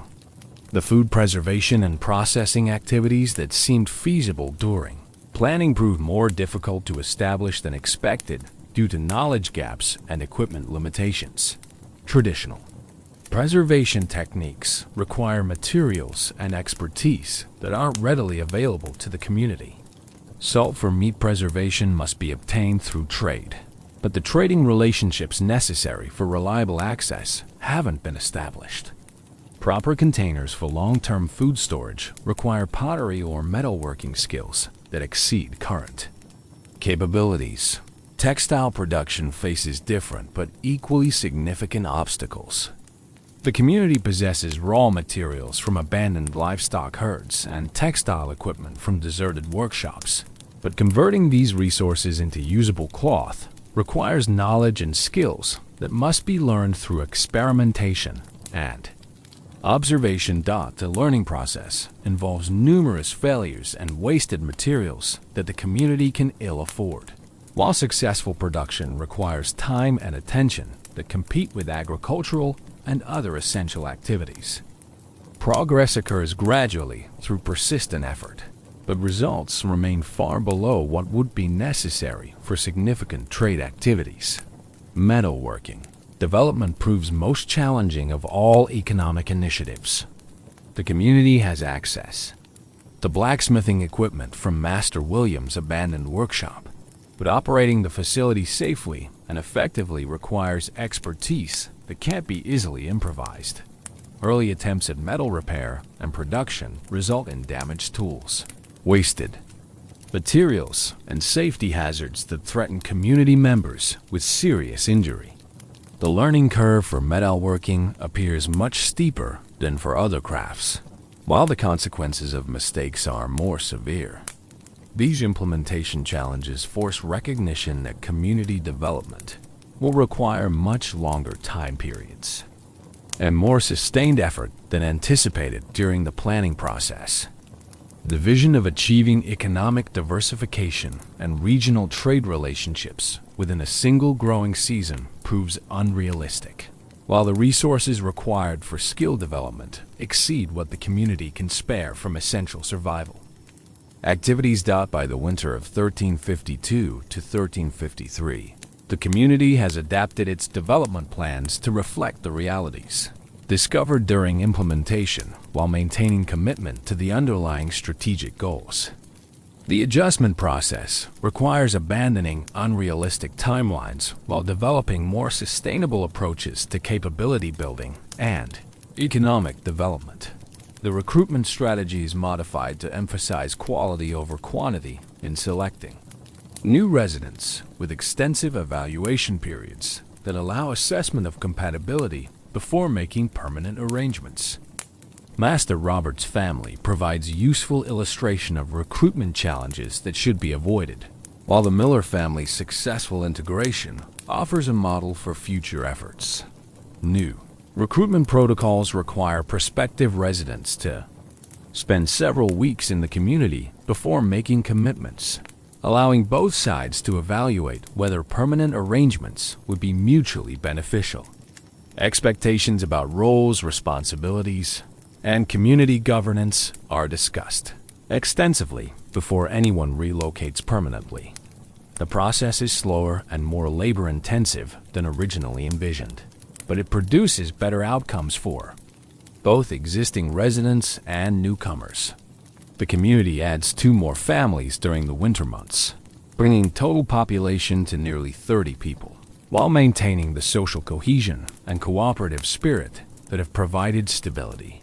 Economic development plans are revised to emphasize gradual skill building and knowledge accumulation rather than immediate production for trade. Each craft area receives sustained attention over extended periods, allowing for systematic learning and capability development before attempting commercial activities. Food preservation efforts focus initially on techniques that can be mastered with available resources and knowledge, while more complex methods are deferred until necessary skills and materials can be acquired. Simple drying, smoking, and fermentation techniques prove adequate for community needs while providing foundation for eventual trade activities. Textile production follows similar patterns, with initial efforts concentrated on basic spinning and weaving techniques that can be learned through observation and practice. Quality improves gradually through experience, while production capacity increases as more community members develop relevant skills. The metalworking challenges prove most difficult to resolve through incremental learning approaches. Safe and effective operation of blacksmithing equipment requires expertise that can't be acquired safely through trial and error, while the consequences of mistakes create unacceptable risks for essential tools and community safety. The solution emerges through expanded trading relationships that provide access to professional metalworking services in exchange for agricultural products and other goods that the community can produce reliably. This approach ensures access to essential metal repair and production while avoiding the safety and resource risks associated with amateur metalworking. The trading arrangements also provide opportunities for community members to observe professional metalworking techniques and gradually acquire knowledge that might eventually support local production. Several young adults begin informal apprenticeships with skilled metalworkers from other communities. spending portions of each year learning specialized techniques. Educational development receives increased emphasis as the community recognizes that capability building requires systematic knowledge transmission rather than informal learning through observation and practice. Formal instruction programs are established for essential skills like literacy, numeracy, and basic technical knowledge. Margaret Brewster leads educational efforts for younger children, teaching reading, writing, and arithmetic using materials salvaged from Father Thomas's library and supplemented with resources obtained through trade. Our instruction emphasizes practical applications that will be useful for community activities rather than abstract learning for its own sake. Tom Fletcher develops training programs for agricultural and animal husbandry skills, providing systematic instruction that preserves traditional knowledge while adapting techniques to post-plague conditions. His programs combine theoretical explanation with hands-on practice that ensures skills are learned thoroughly and retained effectively. You organize instruction in administrative and organizational skills that are necessary for community governance and economic activities. These programs cover basic accounting, correspondence, negotiation, and planning techniques that allow community members to handle complex activities independently. The educational initiatives produce both immediate benefits for community activities and longer-term advantages for capability development. Residents who complete instruction programs are better prepared to handle specialized responsibilities while contributing to training for newer community members. The governance arrangements that emerged during the crisis are formalized into procedures that can handle increased population and more complex community activities. Regular meetings are scheduled for collective decision-making, while specialized roles are defined for activities that require ongoing attention and coordination. The growing seasons of 1353 and 1354 establish patterns of community development that demonstrate the possibility of sustained recovery, while revealing the long-term nature of the challenges that post-plague communities face. The agricultural, economic, and social progress achieved during these years provides confidence about the community's viability while illustrating the gradual pace at which normal life can be restored. Agricultural production expands significantly as new residents contribute labor and expertise, while improved techniques increase yields from cultivated land. The community plants larger areas than in previous years while experimenting with crop varieties and farming methods that might provide better results under current conditions. The expanded agricultural activities produce the first significant surplus that the community has achieved since the plague, providing opportunities for trade and storage that enhance security while supporting economic development. The surplus also allows for more varied diet and better nutrition, contributing to improved health and work capacity for all residents. Livestock management improves dramatically as the community acquires expertise and develops facilities for proper animal care. The feral herds that once roamed the countryside are gradually captured and domesticated, providing reliable sources of meat, dairy products, and animal labor for agricultural activities.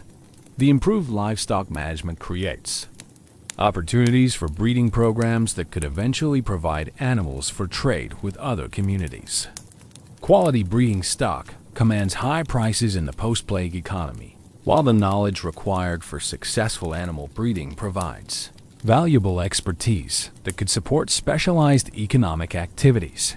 Craft production achieves levels that support both community needs and modest trade activities. Textile production provides adequate clothing for residents, while generating small surpluses that can be exchanged for goods and services that can't be produced locally. Food processing activities create products that are valued by other communities while preserving surplus agricultural production for consumption during winter months. The trading activities establish regular relationships with a dozen other survivor communities within traveling distance, creating economic networks that provide access to specialized goods and services, while offering markets for Little Wickham's products. These relationships also provide information about regional conditions and opportunities for future development. The trade networks reveal that recovery is proceeding throughout the region, with some communities achieving remarkable success in adapting to post-plague conditions while others continue to struggle with basic survival challenges. The variation in outcomes illustrates the importance of effective leadership, community cooperation, and strategic decision-making for long-term viability. Population growth through recruitment and natural increase brings the community to nearly 50 residents by the end of 1354, creating sufficient numbers for more complex social and economic activities, while maintaining the democratic governance and cooperative economic arrangements that have provided stability. The larger population supports craft specialization that improves quality and efficiency for various production activities.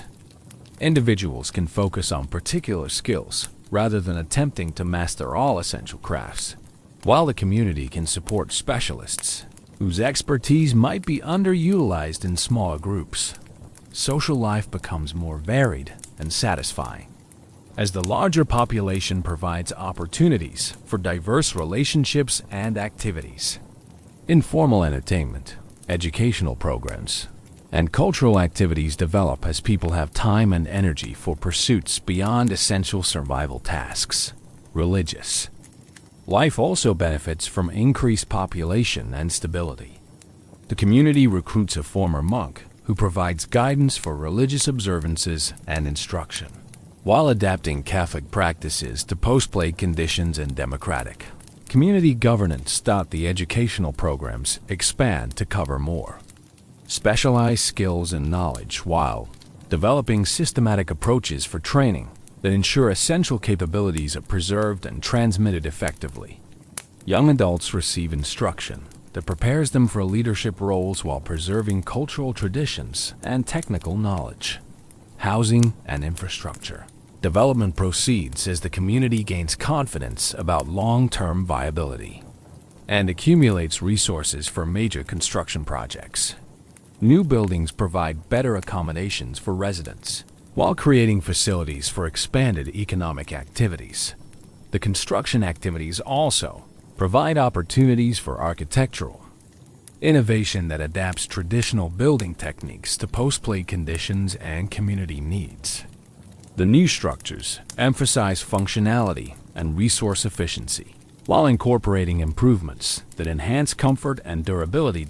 By the end of 1354, Little Wickham has evolved into a community that bears little resemblance to the traditional village that existed before the plague, but provides security, prosperity, and satisfaction for its residents, while demonstrating the possibility of successful adaptation to fundamentally changed circumstances. The winter of 1354 to 1355 brings the first burst to occur in Little Wickham since before the Great Mortality, marking a psychological milestone that represents hope for genuine community continuity and natural population growth. The arrival of 3 babies within a few months creates excitement and optimism that extends far beyond the immediate families involved. Sarah Brewster, now 16 and married to one of the young men recruited from another community, gives birth to a son who becomes the focus of community attention and celebration. The baby represents the first new generation to be born into the post-plague world, with no direct memory of traditional social arrangements and complete adaptation to the democratic and cooperative arrangements that have developed. The birth ceremonies and celebrations that mark these arrivals reflect the community's evolution toward new cultural traditions that blend traditional practices with innovations required by post-plague conditions.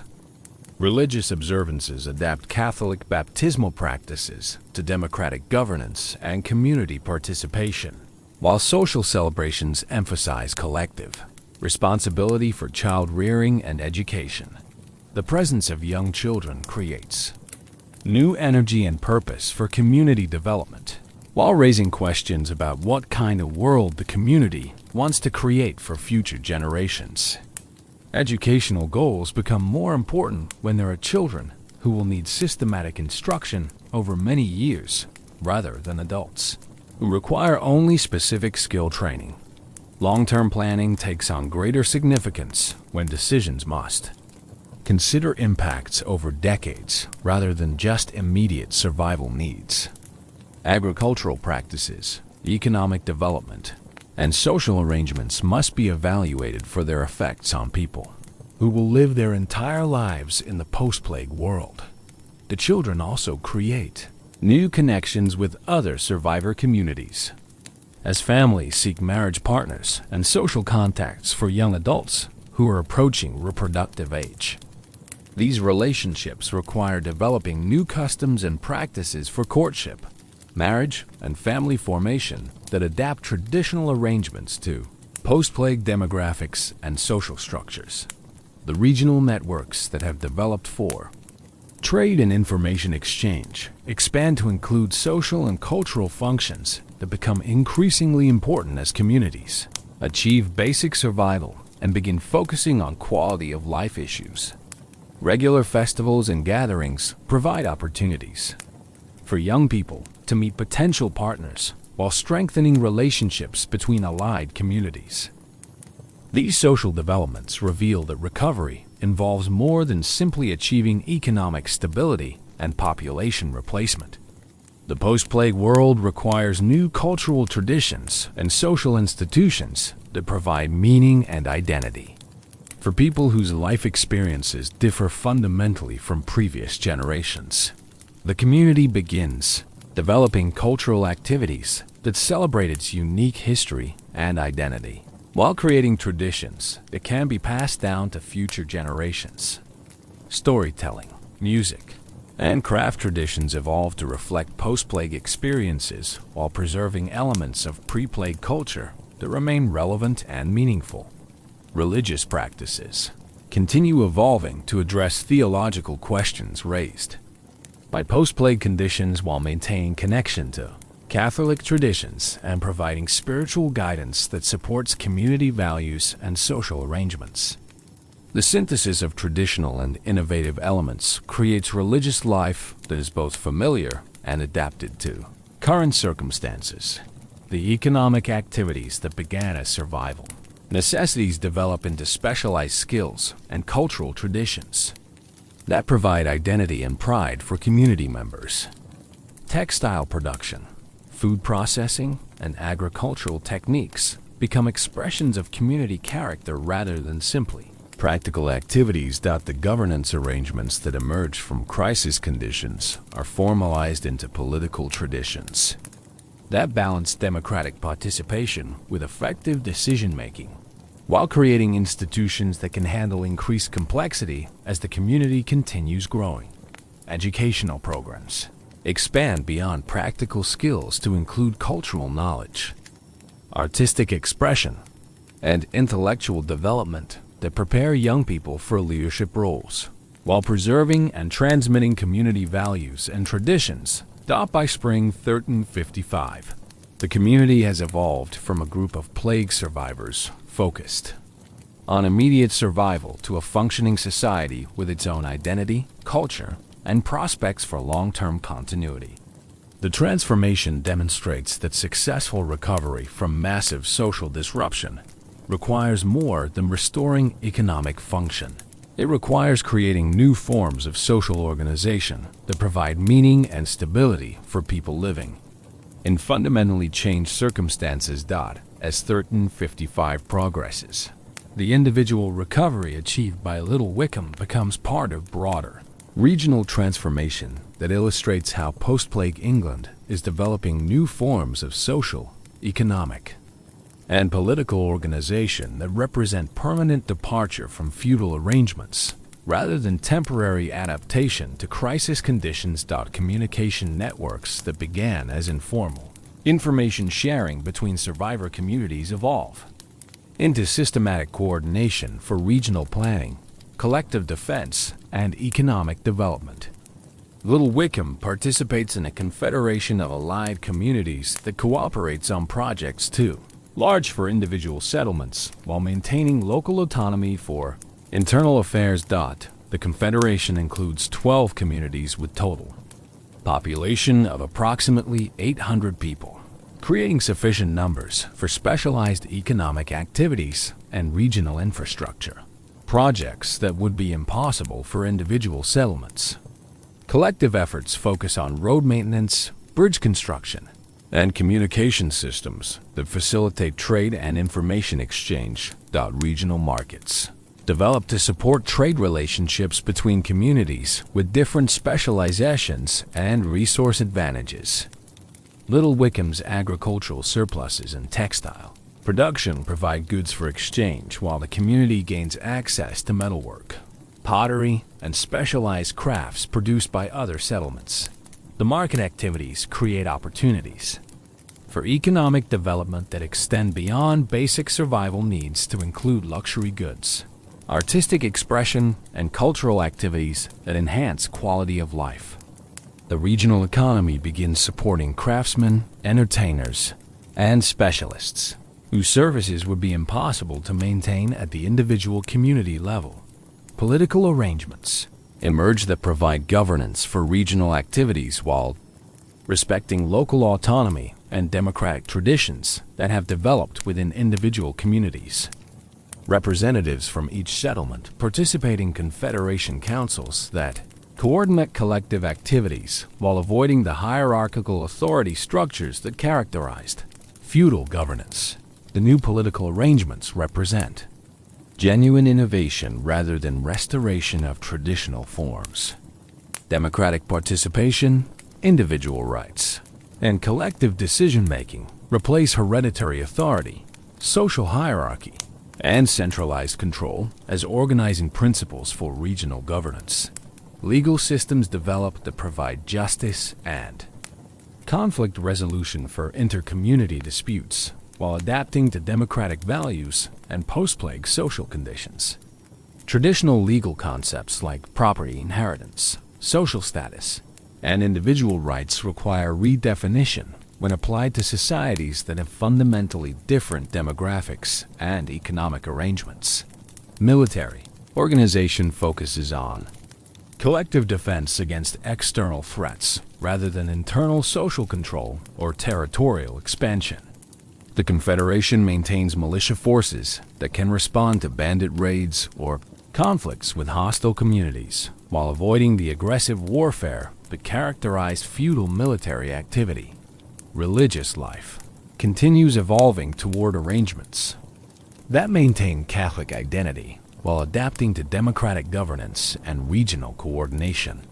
Clergy from different communities cooperate to provide religious services, while developing theological interpretations that support post-plague social values and political arrangements.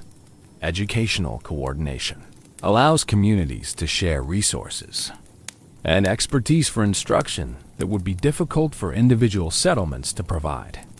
Young people can receive specialized training in other communities, while contributing to regional knowledge exchange and cultural development. Cultural activities develop regional characteristics that blend traditions from constituent communities, while creating new forms of artistic expression and social celebration that reflect post-plague experiences and values. Regional festivals and competitions provide opportunities for cultural exchange while strengthening Confederation identity. The transformation extends beyond the Confederation to influence surrounding areas where other survivor communities observe and sometimes adopt innovations that prove successful. The political, economic, and social arrangements that emerge from post-plague adaptation begin influencing regional development that affects much larger populations. Communication with distant areas reveals that similar transformations are occurring throughout England and other European regions affected by the plague. The social innovations that seem unique to local circumstances actually represent broader patterns of adaptation that are creating new forms of civilization adapted to post-plague conditions. The regional transformation demonstrates that the Great Mortality has produced permanent changes in European society that extend far beyond demographic recovery. The social, economic, and political innovations that emerged from survival necessities are creating new forms of civilization that may prove more durable and satisfactory than the feudal arrangements they replaced. By the end of 1355, 6 years after the plague ended in Little Wickham, the community and its regional allies have created functional societies that provide security, prosperity, and cultural satisfaction, while demonstrating that successful recovery from civilizational collapse requires fundamental innovation rather than simple restoration of previous arrangements. The autumn of 1355 brings the first systematic attempt to document and preserve the experiences of plague survival and community recovery that have transformed Little Wickham from a devastated village into a thriving settlement within a prosperous regional confederation. The documentation project reflects recognition that the knowledge gained through these experiences could benefit other communities while ensuring that crucial lessons aren't lost as memory fades and new generations assume leadership. Your role in this effort involves organizing interviews with all community members who survived the plague and participated in recovery efforts, collecting their perspectives on successful strategies and critical mistakes, while identifying patterns that might guide future development. The interviews reveal remarkable consistency in certain themes while highlighting individual differences in adaptation and contribution. All survivors emphasize the importance of psychological resilience and mutual support during the immediate aftermath of the plague. The ability to continue functioning despite overwhelming grief and uncertainty proves more important than any specific practical skills for determining who could contribute to community survival and recovery. The capacity for cooperative decision-making and resource sharing emerges as crucial for communities that achieve successful recovery, while settlements that maintain traditional hierarchical arrangements or developed internal conflicts consistently fail to achieve stability and growth.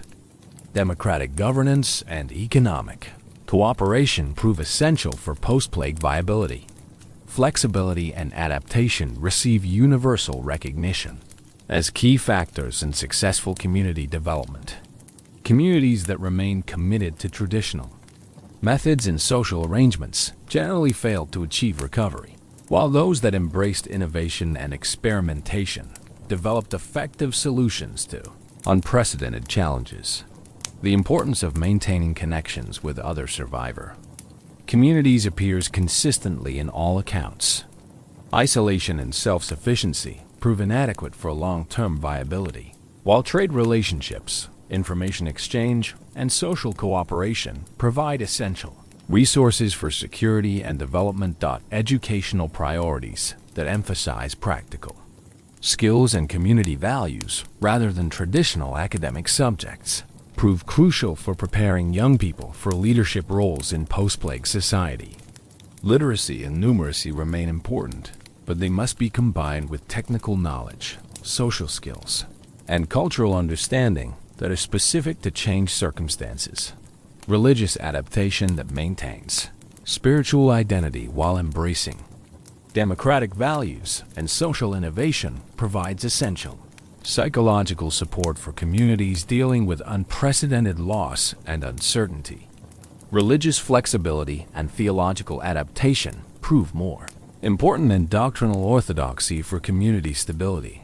The interviews also reveal significant differences in individual adaptation strategies and contributions that illustrate the diversity of responses that can support successful community recovery.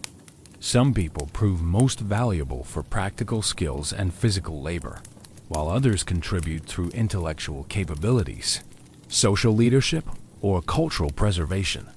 The documentation process creates the first comprehensive historical record of post-plague recovery that could serve as guidance for other communities facing similar challenges. The account includes specific information about agricultural techniques, craft production, governance arrangements, and social practices that proved effective under post-plague conditions.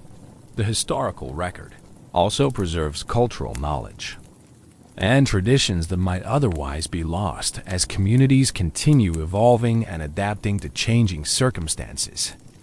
Traditional skills, religious practices, and social customs that remain relevant receive detailed documentation, while innovations that prove successful are recorded for future reference.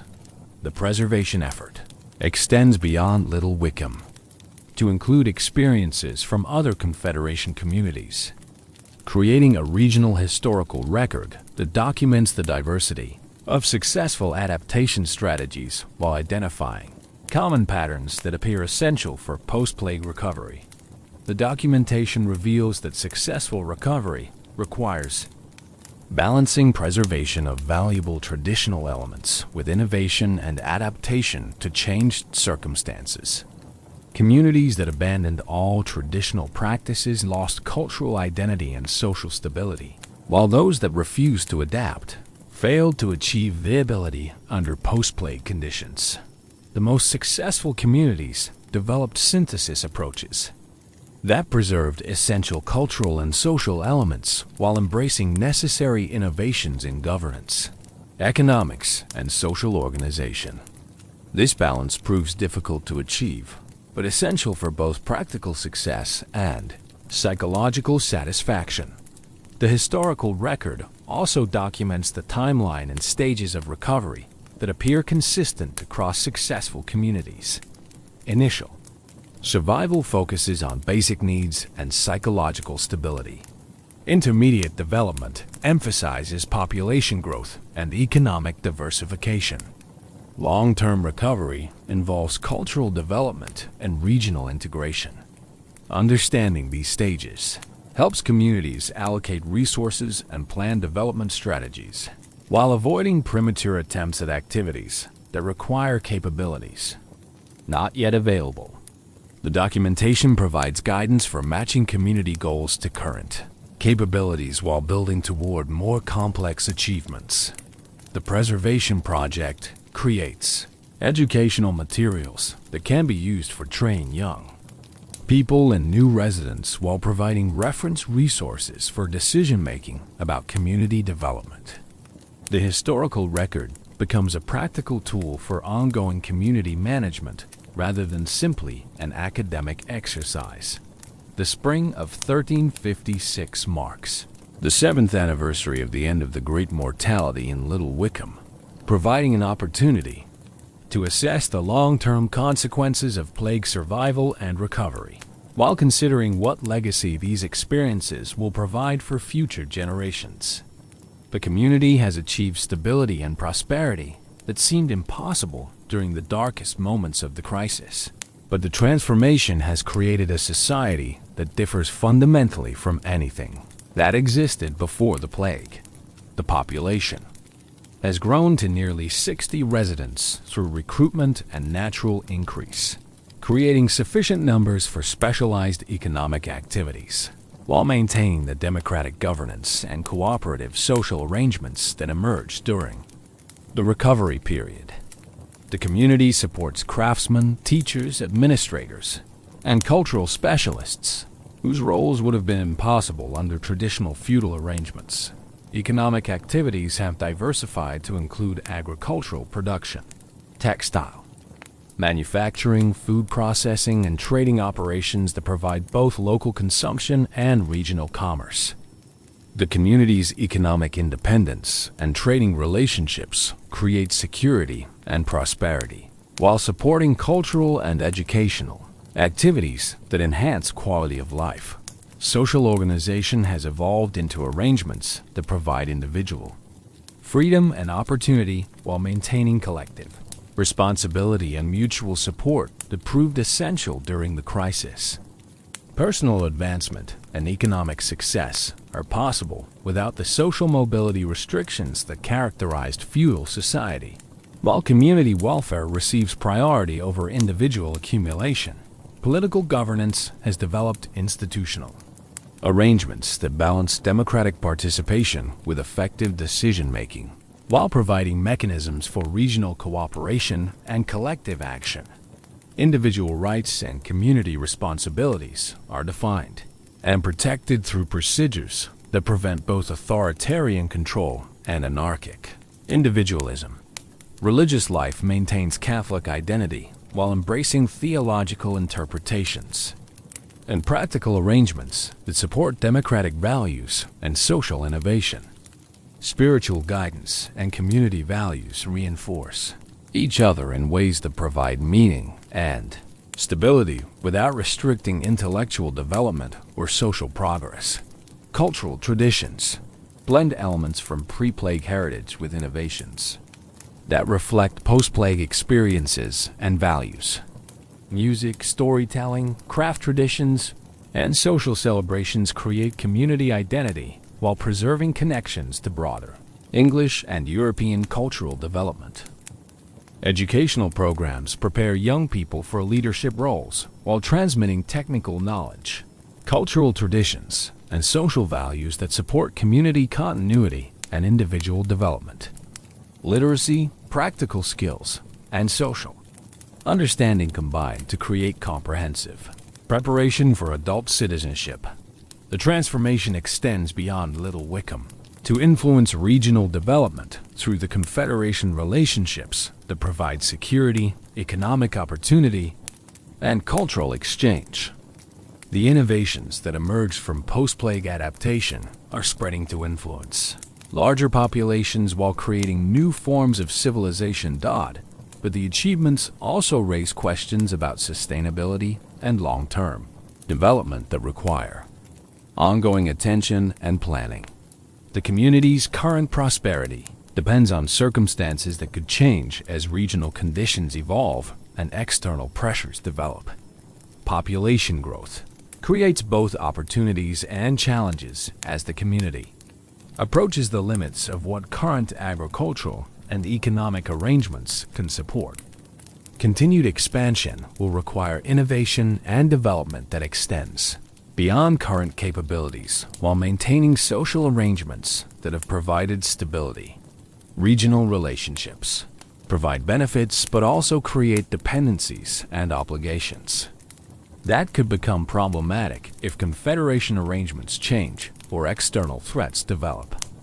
The community's autonomy and security depend on maintaining cooperative relationships while preserving capabilities for independent action. The next generation of leaders will inherit a community that has achieved remarkable recovery from civilizational collapse but continues to face challenges that require sustained innovation and adaptation. Young adults who have grown up in post-plague society bring different perspectives and capabilities than plague survivors, creating opportunities for continued development while risking loss of essential knowledge and values. The legacy of plague survival includes both practical achievements and cultural innovations that demonstrate human resilience and adaptability under extreme circumstances. The community has proven that civilizational collapse can be overcome through cooperation, innovation, and sustained effort while creating social arrangements that may prove superior to traditional alternatives. The experience also demonstrates the importance of preserving and transmitting knowledge across generations while maintaining flexibility for continued adaptation to changing circumstances. Cultural continuity and social innovation must be balanced to ensure both stability and progress. The inheritance that Little Wickham provides for future generations includes not just material prosperity and social institutions, but also the knowledge and values that enable continued adaptation to whatever challenges may emerge. The community has created a model for resilient civilization that could influence much larger populations while providing guidance for dealing with future crises. As you walk through the streets of Little Wickham on a quiet evening in the summer of 1356, the silence that once marked the aftermath of the Great Mortality has been replaced by the gentle sounds of a thriving community. Children playing, adults conversing, the distant sounds of craft activities and agricultural work. But the memory of that original silence remains as a reminder of how close civilization came to complete collapse and how much effort has been required to rebuild something worthwhile from the devastation. The physical landscape still bears evidence of the transformation that has occurred over the past 7 years. New buildings house growing families and expanding economic activities, while carefully maintained older structures preserve connections to the community's pre-plague heritage. Fields that once lay abandoned now produce abundant crops, while managed woodlots provide timber and fuel for community needs. The social landscape has been transformed, even more dramatically. The rigid hierarchies and limited opportunities that characterize feudal society have been replaced by arrangements that provide individual freedom while maintaining collective security and mutual support. People choose their occupations based on personal aptitude and community needs rather than inherited social position.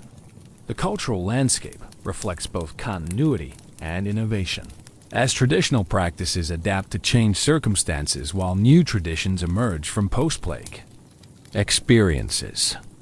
Religious observances, social celebrations, and artistic expressions create community identity while maintaining connections to broader English and European cultural development. But perhaps the most significant transformation involves the psychological landscape of people who have survived civilizational collapse and participated in successful recovery. The experience has created perspectives on life, death, community, and individual responsibility that differ fundamentally from anything the previous generations could have developed. The survivors understand in visceral terms how fragile civilization is and how much effort is required to maintain the social arrangements that most people take for granted. They have experienced both the terror of complete social breakdown and the satisfaction of rebuilding functional communities through cooperation and sustained effort. This understanding creates both appreciation for current achievements and anxiety about future threats that could disrupt the stability that has been achieved with such difficulty.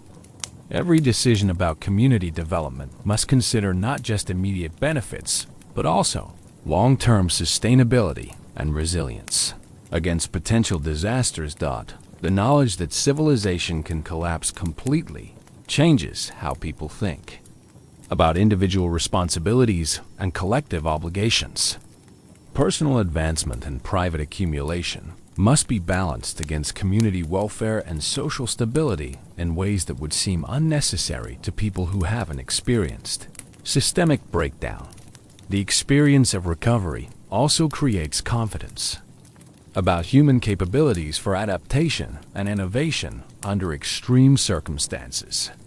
The community has proven that fundamental social and economic transformation is possible when circumstances require it, and people are willing to cooperate in sustained efforts.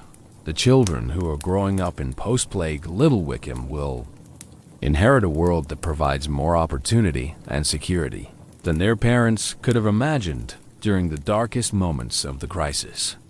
But they will also inherit responsibility for maintaining and developing social arrangements that require constant attention and commitment. The teenagers and young adults who are now assuming leadership roles bring perspectives that blend plague survival experiences with post-plague recovery achievements. They understand both the fragility of civilization and the possibilities for social innovation, while possessing practical knowledge about community development and regional cooperation. The middle-aged survivors who provided leadership during the crisis now serve as teachers, advisors, and cultural preservationists, while gradually transferring authority to younger community members who will guide future development.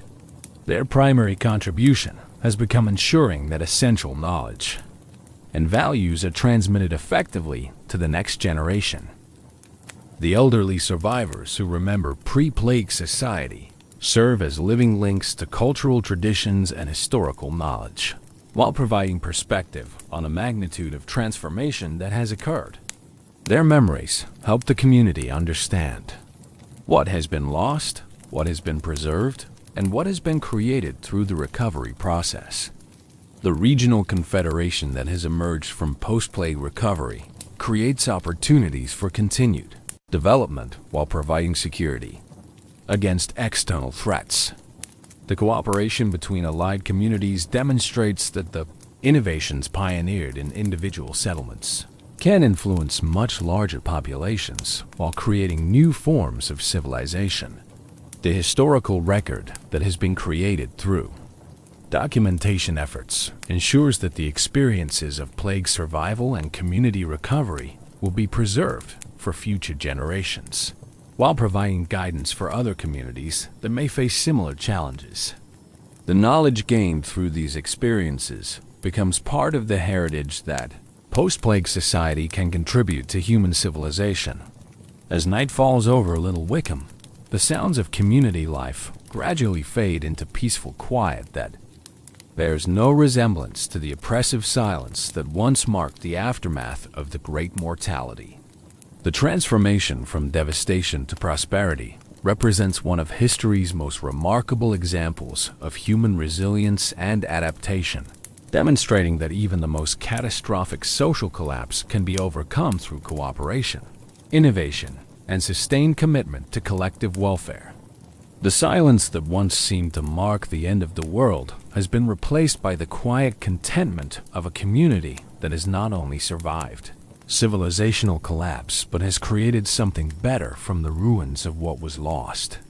The lesson of Little Wickham is that human civilization is both more fragile and more resilient than most people imagine, vulnerable to sudden, catastrophic disruption, but capable of remarkable recovery when people are willing to work together toward common goals. The story that began with the sounds of death and devastation ends with the gentle noises of children at play, adults engaged in productive work, and a community that has found ways to honor its past while building toward a future that offers hope for continued prosperity and development. The Great Mortality took nearly everything from the survivors of Little Wickham, but their response to that loss has created achievements that may prove more durable and valuable than what was originally destroyed.